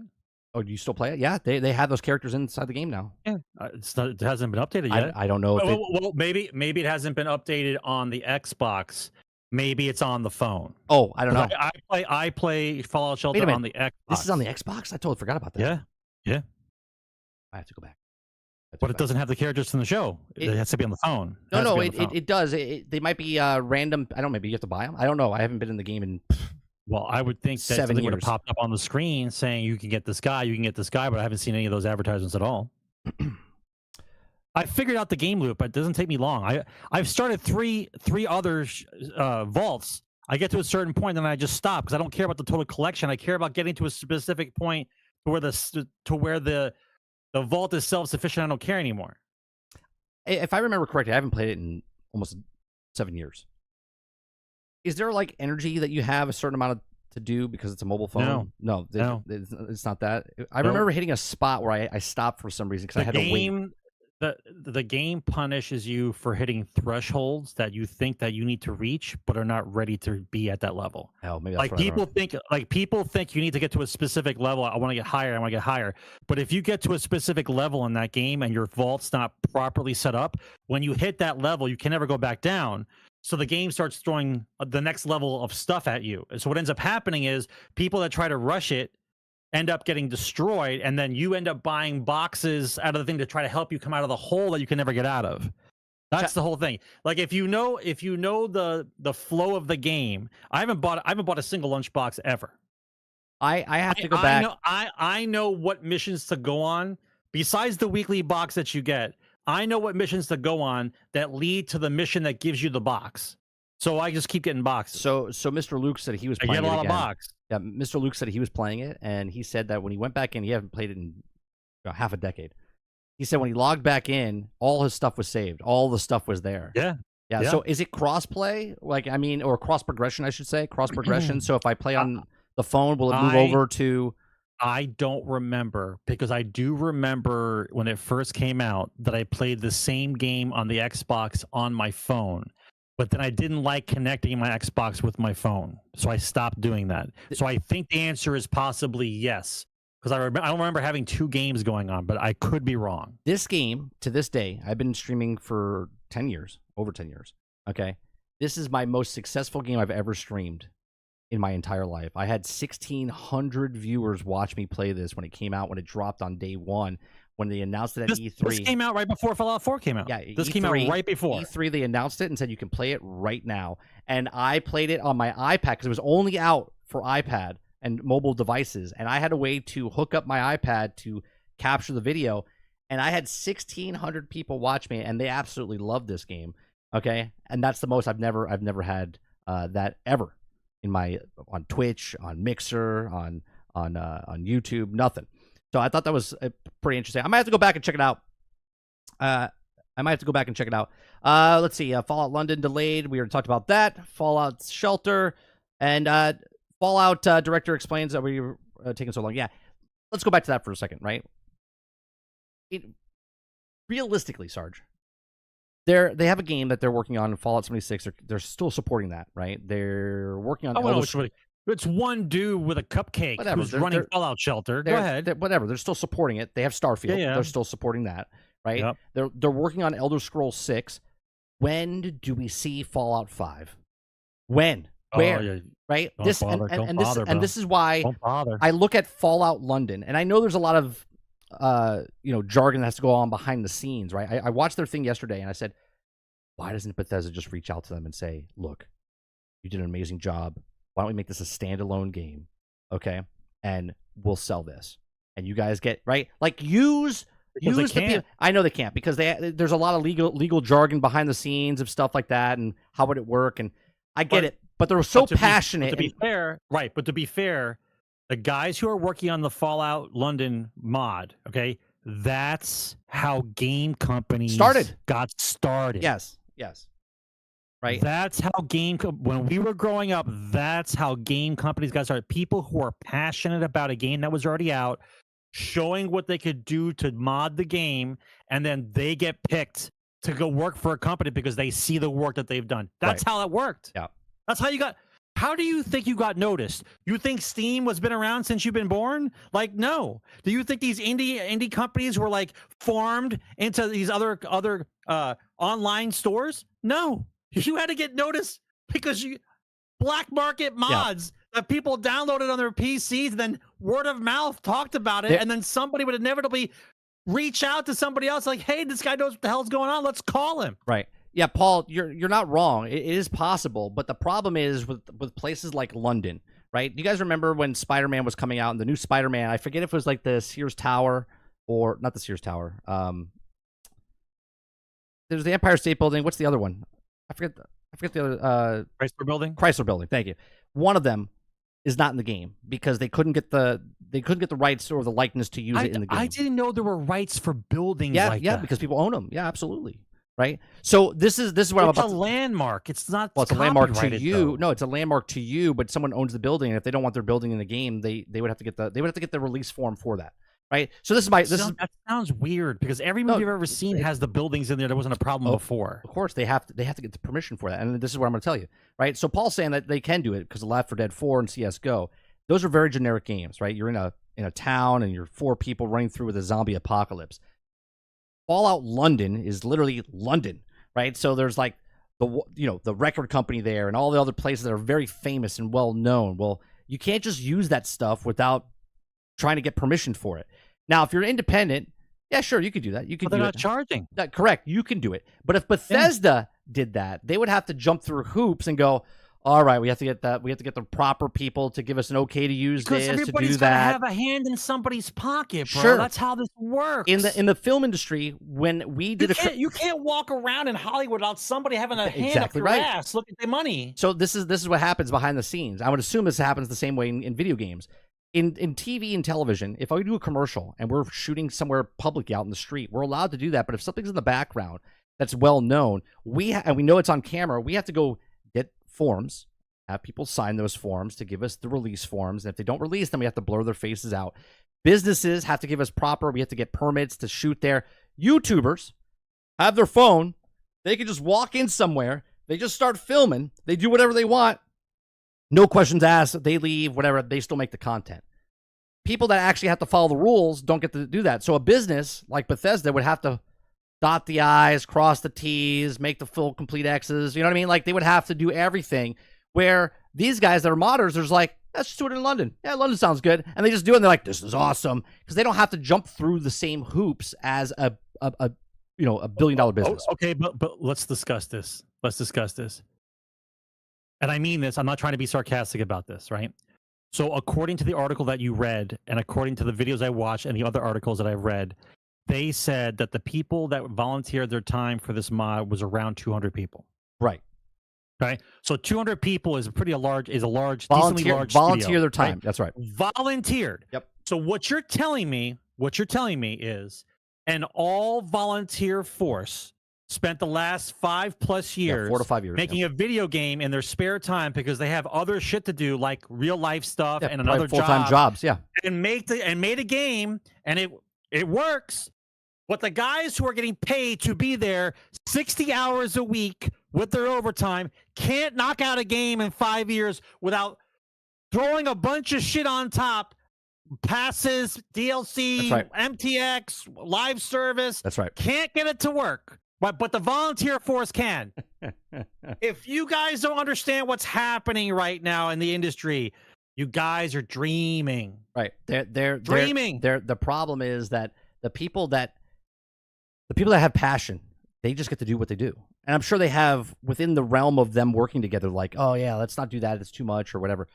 But the would you say bureaucracy of what the studio is doing? Like, it's all about how much money can we get invested, how much money we can put in, to how much time we have. You know what I mean? It's all about that. Where the other guys are just, they're having fun. They're like, dude, I love Fallout. We should make a mod. How do you think the gaming industry got to the point that we are in now? Here, everything that ever came out that was badass and cool and started trends and people started being loyal and following a title for many years. How do you think they got started? It's exactly what you're witnessing right now. The No Man's Sky, when it first came out, you couldn't take your ship and fly low level. You could fly into the planet, but then you would have to land. You couldn't skim the planet. 2 weeks.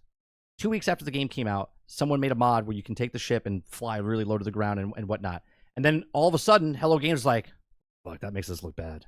We gotta get it. Does make you look bad. We gotta get our shit together. And then they put it in officially into the game, right? So you didn't have to put a mod, right? That's passion. But why does it take that to happen? Because it's always easier to ask for forgiveness, right? No, because MVP, bro. MVP. I need another yacht, and we need to fire 5% of our people. So MVP all the time, always. Well, speaking of making that, making that extra 5%, right? Here's another story. So Tom Henderson, okay, says that that the industry is fucked, okay, when the company that will probably do $3 to $4 billion plus within 6 months of a game releasing next year needs to lay off staff to increase profits. Which game? This is Grand Theft Auto 6. Rockstar is let's get into it. Letting go of 5% of their workforce, and the game is going to be the most successful video game in the history of video games. Let's get into it. You're telling me that the greatest game being sold in the history of gaming has to lay off 5% of their workers because of profit margins? That's correct. Rockstar has raised. Oh, I'm sorry. Yeah, they're getting rid of 5% of their workforce, and just a couple of days ago, Rockstar has raised GTA Plus prices by 40% as well. Everybody's out of their fucking mind. You guys are out of your fucking mind. They are crazier than anyone in the history of a loony bin ever. There's no possible way that you can tell me that somebody who's making $1 billion every quarter on microtransactions has to lay off 5% of their workers because of profit margins. If you believe that statement, right, then there's no hope for the industry at all. It's absolutely positively ridiculous that you believe that you would believe that story. The amount of money that Grand Theft Auto is making in a quarter dwarfs any game Here, total sales in its lifetime. it's the most successful game ever created, and a piece of entertainment ever created. Right? Take-Two Interactive has announced that it will lay off 5% of its workforce and cancel some of its games. Cancel some of its games. Right, It's literally printing money. We can't handle all these games, bro. Okay. We can't. So according to GTA publisher, Can't do it. the move is to save around $165 million a year to move that already been approved by its board, and also calls for the company to more efficiency across the business in order to boost profit margins. In 2025, the publisher will launch arguably the most significant game ever, Grand Theft Auto 6, which is expected to bring in billions of dollars revenue of the company, and predecessor of Grand Theft Auto 5 sold 1 billion in units in a matter of days. The company said that in May of 2023, it had 11,580 full-time employees worldwide as of March of 2023, and the company estimated that it would also incur about $160 million to $200 million in charges in connection with the plan, including about $120 million to $140 million related to video game title cancellations. Take-Two Interactive expects the change be completed by the end of 2024. This I'll be honest with you. This makes me not want to buy Grand Theft Auto 6 at all. At all. Because if you're telling me you're going to come out with a game, okay, that you made 100, almost 200 million sales of copies sold for your first one, and then you've had, but that's just the game, right? Just the game. That's not including the online version. That's just the game itself, okay, where you sold more copies of a piece of entertainment in ever of a history of entertainment. Okay, then on top of that, you have the online mode, okay, which has also brought in millions and billions of dollars. Yeah, millions and billions of dollars, okay? Then you come out with Red Dead Redemption 2. It sold 54 million copies for a old-fashioned Western game, which is slow as hell, and people love it. I love it. It's one of my favorite games of all time, okay? And then they also made money. Not as much money as Grand Theft Auto, so in that viewpoint, it would be a failure, according to Rockstar and Take-Two, okay? But now you're telling me that Grand Theft Auto 6, you have to let go of 5% of your workforce because they have to make more profit. More profit. They've made billions of profit in dollars for the most successful piece of entertainment in the history of entertainment. And they're like, yeah, we got to let go of 5% of our workforce. And you know that game's going to be $100. You know that game's going to be $100. You know it's going to have microtransactions in it. You know it's going to have the online and battle pass and season pass and the up yours pass and everything else pass. Okay. $99.99. Yes. And basic game. And basic game. And at this point, I'm just like, I don't understand. I don't understand the absolute greed. Greed. Did you see that video today that I showed Netflix? And Netflix was constantly doing this. Perfect. It was perfect. It never dipped. It was just constantly on the rise. But then COVID came and it went like this, right? Because everyone was stuck in their house. And now the company's like, well, we need to just keep doing this. They want the bar to go like straight up a fucking wall and bend backwards. That's how much they want to make the money, right?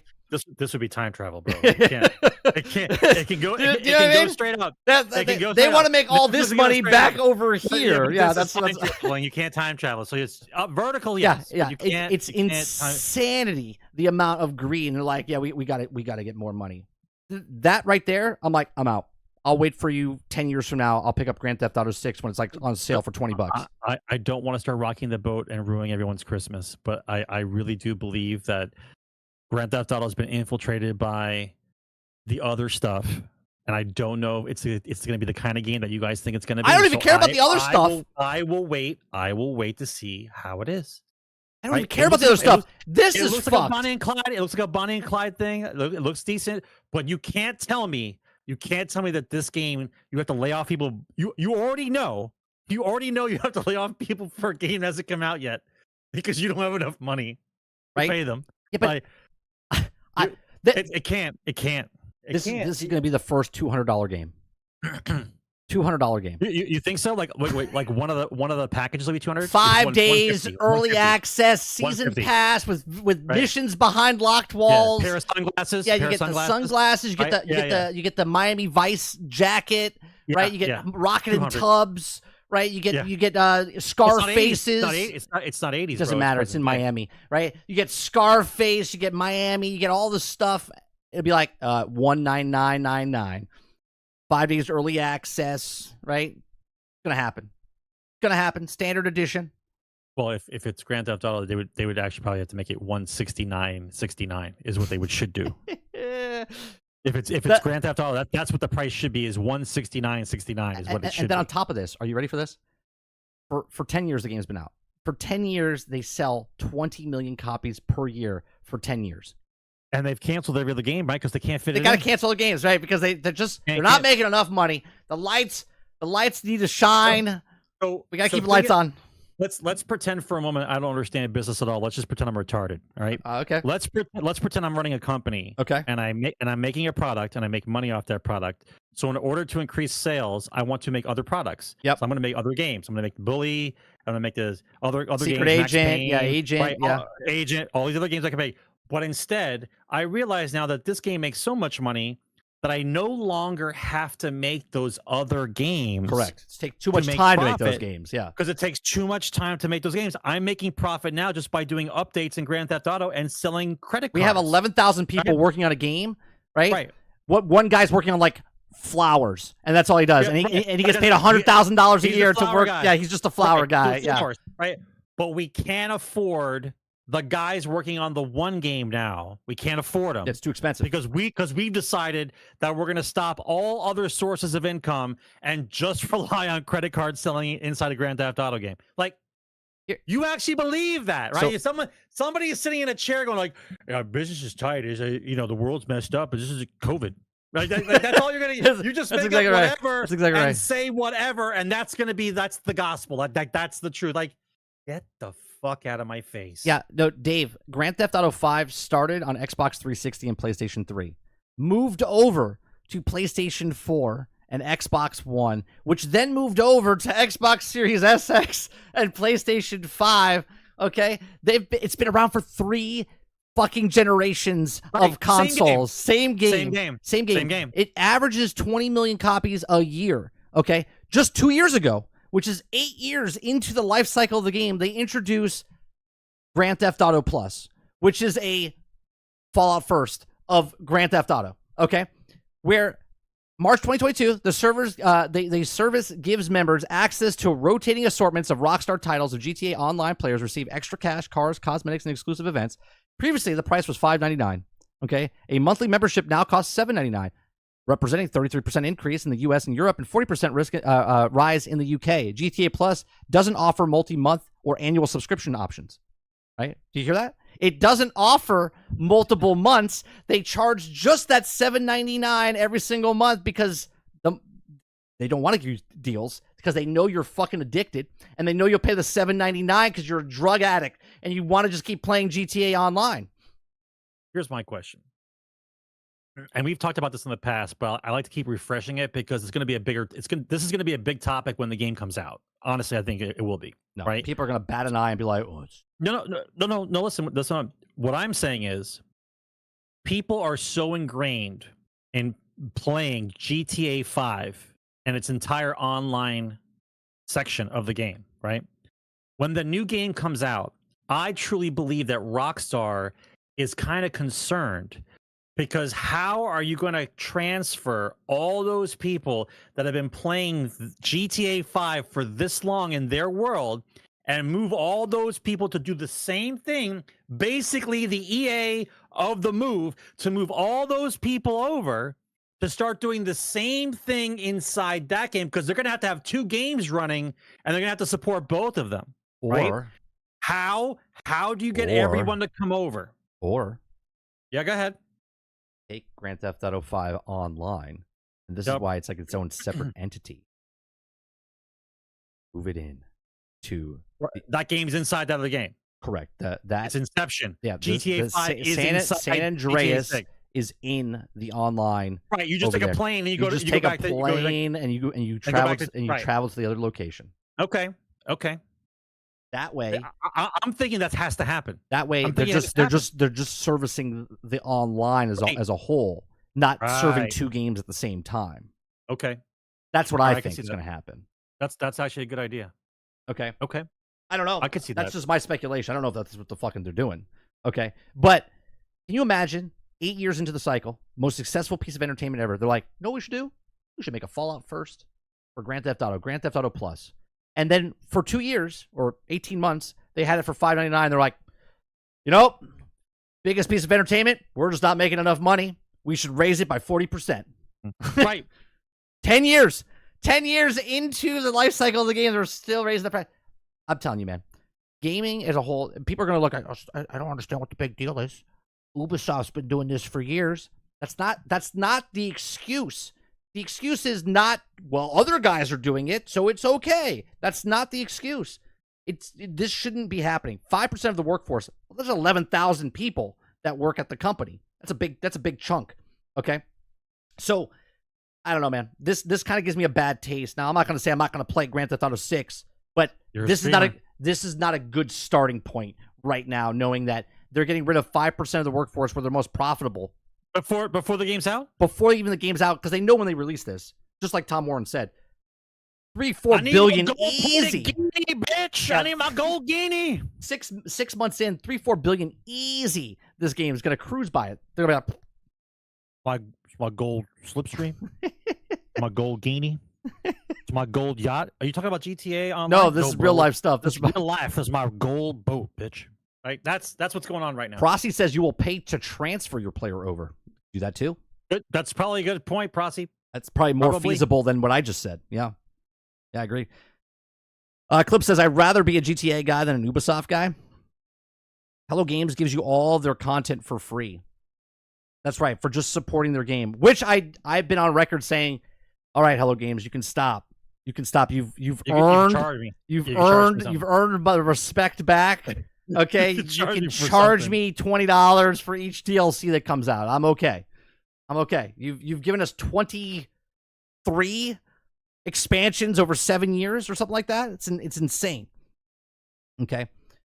Krebsy says people get fired all the time. This is just another Tuesday. Yeah, absolutely. And we've said that before, Krebsy. We've said that. When everyone's in an uproar, and they're like, I can't believe everyone's right.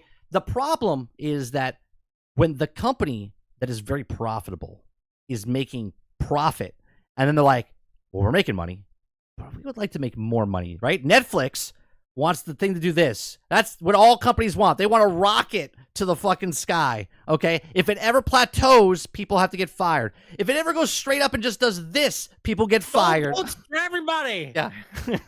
Like, did you ever watch The Wolf of Wall Street?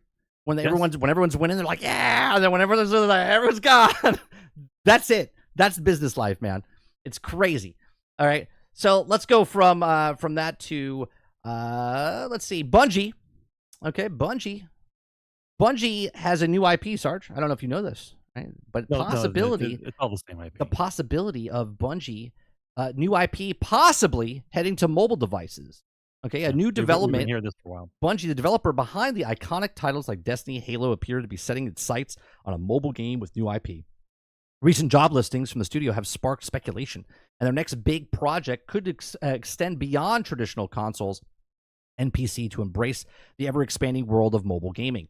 The clues that lie in with the Bungie's own recruitment efforts, where the job description hint at a board platform or broader platform strategy. For instance, the listing as an incubation of technical art lead post earlier this week, explicitly mentioning that optimizing a game visual for performance across all platforms, including PC, console, and notable mobile. Okay, to ensure visual aspects of the game are performed across all platforms, PC, console, mobile. Job description.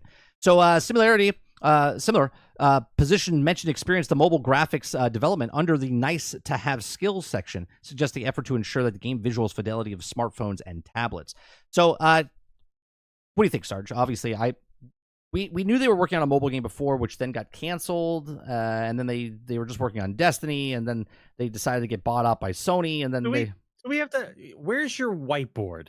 I don't Where's have your Bungie whiteboard? Right. All right. Let's go through this. They owe 10 cents a game, or is it NetEase? I always get them confused. Who do they owe a game to? 10 cents, right? 10 cents they owe them a game. Bungie owns Bungie. No. It was NetEase. NetEase. And they took $100 million, but that was just an investment into Bungie. But then when Sony picked up Bungie, NetEase got pushed out. right? So that was just money. They didn't get pushed out. No, they just didn't get money. It was an investment. No. It was an investment for Bungie. They still have to owe. They still sure. owe them a game. Yeah, but Sony owns Bungie outright. They don't own them a game. It was an investment into Bungie. It was an investment. Oh, I see. We were just funding the nonsense. That's correct. They drinking parties in the office. Bungie is that friend that's like, bro, I have this great idea. Great idea. All I need $1,000. I need $100 million. Oh, that's all I need. $100 million. And that's all. That's all I ask. That's all I ask. It's on lock, bro. Yeah, dude. Got it on lock. Dude, it's gonna be locked. It's gonna be awesome. It's gonna be an amazing game. And if anybody ever uses the word "locked" on you for any reason, they say, "I got this idea. It's locked. Dude, locked. It's a lock." It's gonna make billions. No, it's gonna make billions. So they said they were supposed to release another game. They canceled it. They said they were supposed to do an online game. They canceled that one. Now we're back to the online game. We're doing Marathon, which they switched to an Extraction now. Yeah, switch that. What? I can't wait. I can't wait. Do you think it's Destiny 3? Listen, the issue is going to be this. We've talked about this already. I don't want to repeat myself, but we're going down the same road, right? Whether or not the last installment, the final shape, does well or not, I believe that the nostalgia factor and the taking out all the stops and putting this ridiculous OP shit in the game is going to bring back everybody for one last big hurrah. And because of that, it will be the saving grace that Sony doesn't gut them from the inside out because of their last game being so poorly received, right? Or the last installment being poorly received. Meaning that they know that if they don't sell copies, Sony's going to gut them like a fish, period, right? So whatever guys are left that you think are friends and they've been around together, they're done. Right. So they know they pull out all the stops. We're going to do all the OP stuff that we promised for all the years, and now we're going to do all this stuff. And so now we're going to sell copies. Now, because they sell the copies, they'll make their money. They'll pay back who they have to pay back, and then they're going to be shit poor in the street again, right, looking for a nickel. Because they're going to have to try to sell Marathon to somebody, because nobody wants Marathon, because they see Marathon, and we've seen what Bungie did over the last 10 years. Hey, buddy, you got a quarter? Yeah, that's what Bungie's going to do. After they sell... Yeah, after they sell the final shape, it's going to be, hey, man, you got a quarter. You're going to loan me $1. Like, that's what it's going to be again. We're going to go right back to that because Sony needs to collect, period.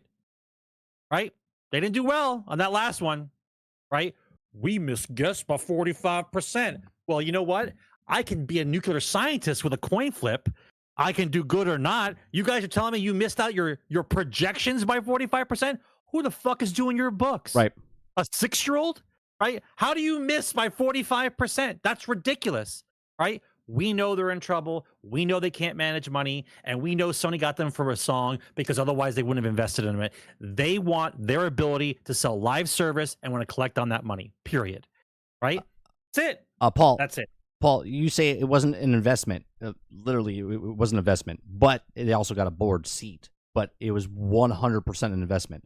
Hence why the article says Bungie gets more than $100 million investment from NetEase. And then in the article from 2019, absolutely. But it was still an investment. And it says they had a board seat on the board of directors. Okay. But it's exactly what it is, an investment. Okay. I don't just say shit to make it up. Well, maybe that $100 million investment after they were done with their boat party, maybe they're making the mobile game. Sure. Right? Sure. Maybe that's what it is. My question is, Krebsy says, do you think it's Matter or Gummy Bears? And Matter got canceled, right? Matter's canceled. I thought Matter was dead. Right? I thought Matter was dead. I don't think it's that. Could it be Gummy Bears? Sure. Okay, but am I missing the slang? What's Gummy Bears? It's a code name, Gummy Bear, whatever. They're working on a game. Okay. Yeah. So, do you think, now obviously they're not going to mention if it's Destiny 3. Now, obviously I don't think it's just a mobile game. I don't think it's a mobile game. I think it's someone that's making a game, and look, Destiny Marathon is it, bro. They're not. Listen, Marathon's an extraction shooter. That shit's going to die faster than the extraction point.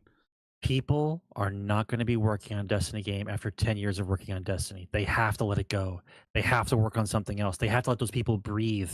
Right? Don't tell me these guys are having a blast. No, they bought them for Destiny, and they bought them for their live service experience.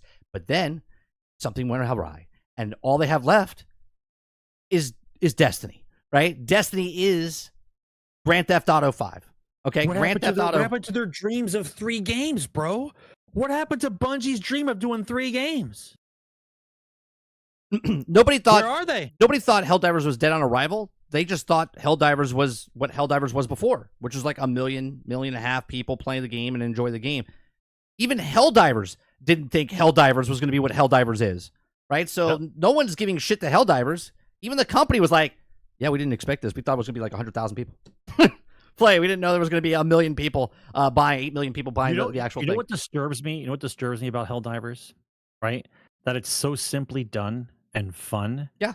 That why didn't 343 or Bungie, I'm sorry, 343 use that for ODST and make the ODST like that? They will now.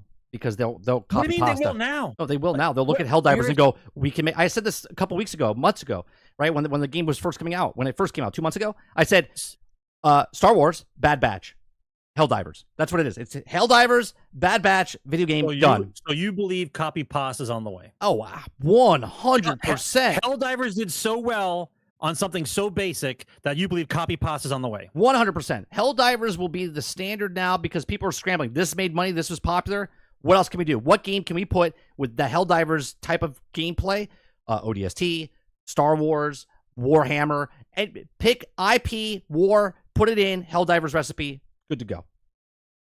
That's it. 100% is going to happen. How many years? How many years do you think it takes to make a Helldivers game? 2? I'll say 2. I'll say by the end of we'll see something at the Game Awards this year. Months. Yeah, we'll see something at the Game Awards this end of this year. It'll come out sometime next year. It'll be a copy pasta game. 100%. And they'll probably be free to play. Sure, whatever it is. Yeah, but that's the standard. BR? That's exactly what happened with BR, right? Everyone was like, no one liked BR. PUBG was BR. Fortnite became BR. And then everyone else was like, wait, we got Call of Duty. We could put a BR in there. Battlefield was like, we could put a BR in there. Fallout was like, we could put a BR in there. Everyone was like, yeah, BR. Everyone's a BR. Everyone loves BR. Everyone put BR in. And then they're like, BR. Let's make it BR, but let's make it an extraction instead. And everyone's shifted and moved to that. I think that going back to the Bungie thing, I think Bungie is 100% going to make Destiny 3. This is not a guess. I don't know, bro. No, this is not my guess. This is my gut feeling screaming at me going, hey, 100% making Destiny 3. They have to, because that is the ticket. Now, Sony is making Destiny 3, right? If Bungie is doing it, now when I say Bungie's with them, because that's Bungie. Is it Bungie now? That the people that are at Bungie now going to make Destiny 3, or new people that they hire for Bungie are coming in to make Destiny 3? Either way, Destiny 3 is coming. Oh, yeah, but either way, the answer is not the same, because if they get rid of the people they have now, you're not getting Destiny 3. You're getting what Destiny. You're getting discount. You're getting discount Destiny. You're getting you're getting makeshift Destiny. Right? Yeah. Everybody that made Destiny what it was are gone. You guys don't understand. They're gone. Those people are gone. You're not getting Destiny how you think. And I don't have Krebsy, I'll be honest with you. I don't think Marathon has a chance. I think it comes out. I think it's popular because of Bungie. People give it a shot. And I think it takes 18 months to fix the game, balancing issues. There's going to be a whole bunch of stuff that's going to happen with that. You're not getting Destiny. You're getting Fate. That's what the game is going to be called. It'll be Fate. Yeah, it's going to be the exact same thing as Destiny, and then they'll take stuff away from you. Man, it's going to be interesting the next couple of years that happen. What else we got here? It makes my brain hurt thinking about how much IP has been pissed away in the last 5 years. All right, here's the last topic I want to talk about. There's actually 2, but one is former Blizzard president. Okay, former Blizzard president. This cocksucker comes out and says wants to be able to leave a tip after completing $70 games, and wish I could give those folks another $10 or $20. Right now, I understand a little bit where he's coming from. Right, there's been a game that you played that you're like, man, that was a good game. I wish I could, but that's already here now. There's in-game stores, and I'm not talking about in-game stores like in the game. I'm talking about go buy a shirt, go buy socks, go buy memorabilia, go buy a collector's edition. Right? Then games now have actual microtransactions in the games. Okay, but if you play like God of War and you love God of War so much, go buy a second copy of God of War and give it to somebody. Right? If you want to tip somebody, go buy the game. The game is how they make money. Now you're asking for tip on top of the game? And how would this work, Sarge? Who are you giving it to? If I give $1 tip and there's 1,000 people that worked on the game, what are they getting? What are they getting? They're not even going to get the tip because corporate greed's going to walk in and go, hey, what's that? Is that $1? Oh, no. I'm going to take my cut, which is 99 cents. Here's your penny to split between all of you, right? Like, how is this fucking going to work? Let me read on a little bit. Maybe it's out of context. The statement's absurd. Well, let me read. Let me read first, okay? He says, I thought about this idea for a while as players since I've been diving into single-player games lately. Ibarra wrote in a social media post earlier this week and went on to beat a game, and there are some just leave me in awe, and so amazing experience was. He says, after completing certain games, Ibarra says, often I wish I could give folks another $10 or $20 because it was worth more than the initial $70. And then I think it's trying to nickel and dime me. I didn't think it was trying to nickel and dime me for every second. Ibarra points out to games such as Red Dead Redemption, Baldur's Gate 3, and Elder Rings as examples. First of all, Red Dead Redemption 2 has a tip progress in there. It's called Red Dead Redemption Online. Okay, once you're done with the game, you continue playing the game, and after you're done playing the game, you'll be like, hey, there's a microtransaction. I can pay for that. That's the tip. Okay, Baldur's Gate 3, if you want to give him a tip, buy the box that I gave Sarge, right? You buy the $80 version. It comes with stickers, and it comes with a map, and a poster, and a soundtrack. That's extra money towards the actual... You told me there was decals. Stickers and decals. There's stickers and decals. I forgot to say and. If there's stickers, don't worry, Sarge. You got the decal. Okay, and this is the problem, right? This is absurd. So you were saying, Sarge, go ahead. You said this is a absurd comment from him. It's an absurd comment, right? There's no reason to discuss this like there's some kind of fast food employee who's getting $20 an hour, who gets now a tip jar in front of the register, and you're supposed to, because they put change in your hand, you're supposed to be like, why do I want this change? I should just give it to this guy right here and put it in the jar, because who wants coins? Oh, coins, right? You want to put it in a jar to give it to the poor person working behind the counter who signed a paper who said he wanted to work here for $20 an hour. I'm sorry. Is my life bothering you that you need a tip for me when I buy a fucking cheeseburger? Yeah. Right? That's ridiculous. And coming from a software guy, right? It makes him look like the most pretentious ass ever. You believe that a guy who's getting paid six-figure salary, he deserves a tip because the game did well. Here's your tip, right? Good game. Like, what are we, like the little bougie people at the country club? Yeah. Hey, here's a little nickel for you on the side. Thanks for the new FPS shooter. Like, you're out of your mind. It's insulting.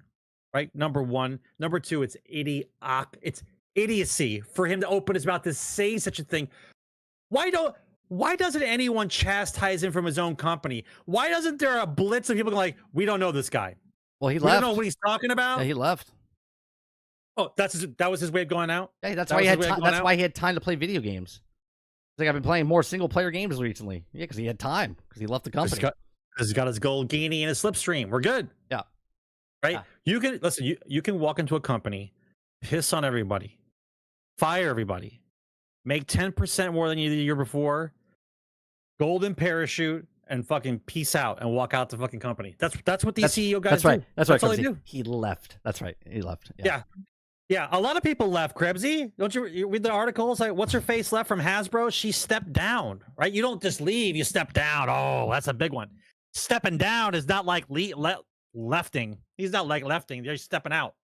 The problem with that, the whole idea though, Paul, what about if a developer that worked on the game that took 5 years to make, right?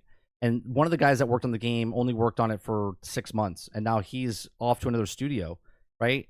I doubt his contract that he signed with the company was like, yeah, I get residuals, okay, from tips, right? That's not going to be a thing, okay? He's gone. He's not going to open up his mailbox and all of a sudden he's going to be like, oh, you got a check. I just got a check for 15 cents from it, right? That's what artists get from like movies and music, right? That's not going to happen in the video game space when they're working for a separate company and they're like, oh yeah, I worked on this game for 5 years. I just made the flowers. I worked in the horse testicles and I'm getting 15 cents in the mail from people because after they took their cut, and you got to pay taxes on that, by the way. You got to pay taxes on that. Okay, Fucking but devs. it's absurd. That's absurd. almost as dumb as the thing back in the day with Destiny where they said you buying the microtransaction made us make the level. Oh my god, that is the point of Destiny that I was like, fuck you, I'm done. When you told me in Destiny that because you bought this microtransaction, we were able to make this level. Get the fuck out of here. You were able to make that level because 15 million people bought your game. That's why you got to make this. Not because a million people bought a microtransaction. And mind you, even if you tip, and even if they make the money, just like Rocksteady, or I'm sorry, Rockstar, 5% of the workforce, most profitable game in the world. But you know what? Maybe if we tipped them, they would have kept that 5% of those jobs. It's up to you guys to tip our devs. Otherwise, we have to fire 5%. It's all on you. Yeah. It's all on you, bro. Yeah, if you want good games, it's all these guys you're going to have to tip. Who don't want to tip on their video game, and we're gonna have to fire people. Gonna have to close the studio down because you guys don't tip. Yeah. Is he fucking for real right now? Right. And then the last thing I want to talk about is this also is another stupid thing, right? Ubisoft responds. Okay, they respond about the Star Wars Outlaws debacle thing that's going on right here, right? If you guys don't know, is it a debacle? To them it is. Okay. I thought it was hogwash. Someone told me it was hogwash. It's malarkey. It's what it is. Is that different than Hootenanny? Yeah. Is it the same? Okay, so Ubisoft last week we talked about Outlaws, and they had the pricing structure. We talked about it last week, and we mentioned this season pass with the locked mission behind the actual paywall. You have to pay $110. $40 more. More, right? $40 more to get the 3-day early access, the season pass, and the Jabba the Hutt extra mission. Now, the way Ubisoft took this from the internet and said, I think they're confused. Oh, hold on, Serge. I've been doing this week. Hold on. The glasses? I'm going to put my glasses on. This is the Ubisoft. These people are very confused. They don't understand that the Jabba the Hutt, is that his name? Jabba the Hutt? Yeah. He's in the game. Okay, they think that he's not in the game, or we're giving him after they pay for $100. No, Jabba the Hutt's in the game. We're just locking a mission behind the $40 price tag, and we're like, we got that. Yeah, we know. That's what we're pissed about. We know Jabba's in the game. We're not pissed that Jabba's in the game. We understand that we're not retarded. We know that Jabba's in the game. We're also not retarded because we know you're hiding a mission behind a $40 paywall. And they're like, well, it's just optional. You don't have to buy the mission. It's only with the 3-day early access and the season pass. What, you guys don't understand how season passes work? Right? Like, this is the Blizzard thing with the fucking phone. You don't have phones? Yeah, we understand that you're making a game of Diablo, but the problem is we don't want to play it on the fucking phone. That's the problem. Not that you made Diablo. You made Diablo, immortal for the phone. They wanted Diablo 4 for the consoles and for the PCs, which they didn't come out later, and we all know that story, right? These people are just like... It's the main thing to take away from this is video game money is still disposable money. People who buy video games and consoles and stuff, it fits into your budget as a disposable income. So they have realized that the world is so fucked up and you can't afford to go anywhere else now anyway. So video games is still the cheapest method of entertainment for the you want to call it the middle class, but there is no more middle class, right? So we'll just say plebes. So for the plebes, right, video game entertainment is the cheapest form of entertainment. It's still right? Bang for the buck is the best piece of entertainment. Bang for the buck. Yeah. And so they realize that there are no other options, so they can keep increasing the dial for your disposable income because they know you need something. We know you're not going on vacation. We know you can't go anywhere, and we know you don't want to go out and do social stuff because people don't like being sociable except online. So we make it to where if you want to have this fun that you're having, well, it's just going to cost a little bit more. But and it's not increasing over 5-year periods. They are turning the dial quarterly. Right. Quarterly, not yearly, quarterly. Yeah. All right, it's $20 now. How about 40? How about 60? How about 80? And they're still buying it. And the guy's going, I can't believe it, Tom. I'm still buying the game. It's $80 goddamn skin. Right. They can make it 100. It's got 100. It's incredible. Like, that's what's happening inside the fucking play. That's what's happening. Yeah. Like, they can't believe that somebody else is throwing more money at the goddamn wall for the same thing that was free 5 years ago. Reese says you can go back to older AC games and see the missions and such stuck behind deluxe editions. Right, but here's the thing. You know why it's bigger now? Because I didn't play those games, right? And I don't talk about stuff I don't know. And because they picked Star Wars, I like Star Wars. And now you're fucking me because you're putting stuff behind the thing and I have to pay $40 extra. So I'm paying $110 for the standard edition. That's what it is. The standard edition is with the extra mission. Now, obviously, I am not retarded. And I know that this mission means absolutely nothing because if it did, they would have put it in the game. So if the main story for Jabba the Hutt is in the game, this one mission means absolutely nothing. This is the pre-order bonus of the guns that you get or the skins that you get or the cape that you get. That means absolutely nothing. It's just an extra thing for you to do, but it means nothing to the actual story or the base of the stuff. It's just to bring you in and go, oh, we know you like Jabba the Hutt. Why didn't they do this for another mission? They put it behind Jabba the Hutt because they know Jabba the Hutt. Oh, I know Jabba the Hutt. Oh, Jabba the Hutt's cool. Yeah. Yeah. And that's exactly what they do. And this is the problem. Okay. Yeah, they are, Reese. They are 100%. And the fact that they're doing this, they're going to lose majority of the sales. Okay. And they're going to be like, well, it's just, I don't understand. What happened?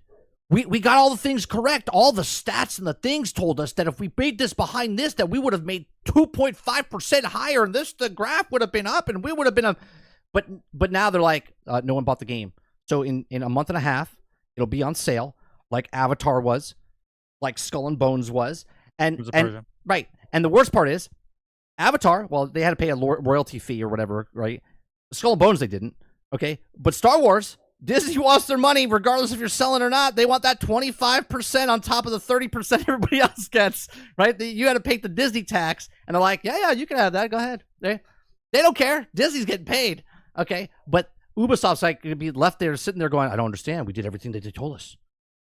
And it's not going to be, this is nothing against the game. The game could be a good game. But because of the business sense of Ubisoft and what they're doing, people will not play the game. This will be a Guardians of the Galaxy moment, okay? Where the Guardians of the Galaxy is a very good game, but nobody knew about it because Marvel destroyed Marvel, okay? And people are like, yeah, I'm not getting that. I'm not getting that. They don't care if it's a good game or not. They just care that it was stupid what they did, and people are like, peace out. That's what's going to happen with this game. Sad. Water says they'll release a version that includes the extra content for $59.99. Yeah, where does it stop, though? One mission now, right? Hogwarts did it. PlayStation had the exclusive for that one game because they invested money into make that mission. 1 year later, we're supposed to get it. Well, it's past the year. We're getting it in the summer, right? But that's one system. Now it's everybody, right? Across the board. If you pay extra, you get this mission. And then right now it's one mission. Then it's two missions. Then it's an extra DLC. Then it's like, where does it stop? These are all tests, and we keep passing every single one for them. It's a failure for us, but it's passing with what's the expression? With flying colors. Okay, for them, they're like, we put a $40 microtransaction in there, and they bought it. Got them. They're like, all right, let's put a mission behind this. They love it. They pre-ordered. Got them. It's because we put that extra mission there, right? Not because of the 3-day early access, not because of the season pass. It's because of that extra mission, right? And this is what they keep doing. They just keep pushing and pushing and pushing and pushing. They're never going to go backwards. They're always going to just keep pushing. I don't know if you know this, but I don't really need to buy a game day one. And according to the last news articles that I've been watching over the last couple of weeks, people are playing 6-year-old games. Yeah, the average person is playing a 6-year-old game. They're not playing the top games. 7.5-year-old games right? to 10-year-old games. So then I know for a fact now, because of the article, if we're taking it as gospel, if we believe him, that I'm like, well, then we're all in the same boat. No one's buying your new game. So go ahead and charge whatever it is you want to charge for that game, and let the 10% of people buy it for whatever number they want to sell it for, and I'll see it later. I don't care. I'll see it later. All they had to do is stay quiet about the season pass. Just sell the game. Just the game. Even if they're lying to us, just sell the base game of Outlaws, right? Comes out. But Ubisoft can't do it. No, I know that. They 2 weeks. 2 weeks after the game comes out, they go, "Thanks for the support. Everyone bought it. It was a fantastic thing. Guess what? We got some news for you. An extra mission. We got extra content coming later this year. We got a season pass for you." But no, they're stupid. They put everything out and they're like, "We got a season pass. We got extra missions." And everybody's like, "Well, that means you're cutting it off from us. That means it's in the game, but it's cut off from us because we didn't pay enough money for it." You could put extra stories. You could put extra stuff in there and ask for money for it. But the problem is you're doing it at launch before the game even comes out, and you're segregating all the different portions of the game. House of Wolves and Dark Below. Yes. That's all I have to say. Right. Dark Below and House of Wolves, same thing. All you have to do is just stay quiet. You can have it complete and done in the background and go, "Oh." Like, they could have taken this Java mission, put it in the season. Would have been fine. You get this mission, but you get it later with the season pass. Nope. They can't help themselves. Nope, they can't help themselves. They got to keep trying to push it. All right, chat. That's going to do it for Generation X Gaming, the weekly podcast that goes over a few of the top stories in the past week, and we rant along the way. Episode 392 is in the can. We do appreciate you very much. We're here on Thursday nights, 8 p.m. Eastern. You can listen to us, watch us on iTunes, Google Play, Spotify, Anchor.fm, and anywhere else a podcast is heard through your ear holes. If you'd like to support us in any way, shape, or form, you can hit that like button down below. You can hit that subscribe button. Those are the free options. You can share. If you'd like to go above and beyond that, become a member as little as $5. If you act now, though, no, there's none of that. But you can be a member as little as $5. We do live shows, we do uploads, we do shorts, we do a gameplay, we do podcasts, lots of stuff over here on 30NSG. Tomorrow morning, or tomorrow afternoon, I'll be over on Reforge Gaming. I think we're talking about Fallout 76, I think. And then tomorrow evening, we'll have a little talk about all the stuff that's happening in the entertainment industry tomorrow night around 10:30 p.m. right here on 30NSG. I appreciate it very much. Sarge, appreciate you very much, and we'll see you guys on the next one. Thanks for watching. Game on, guys.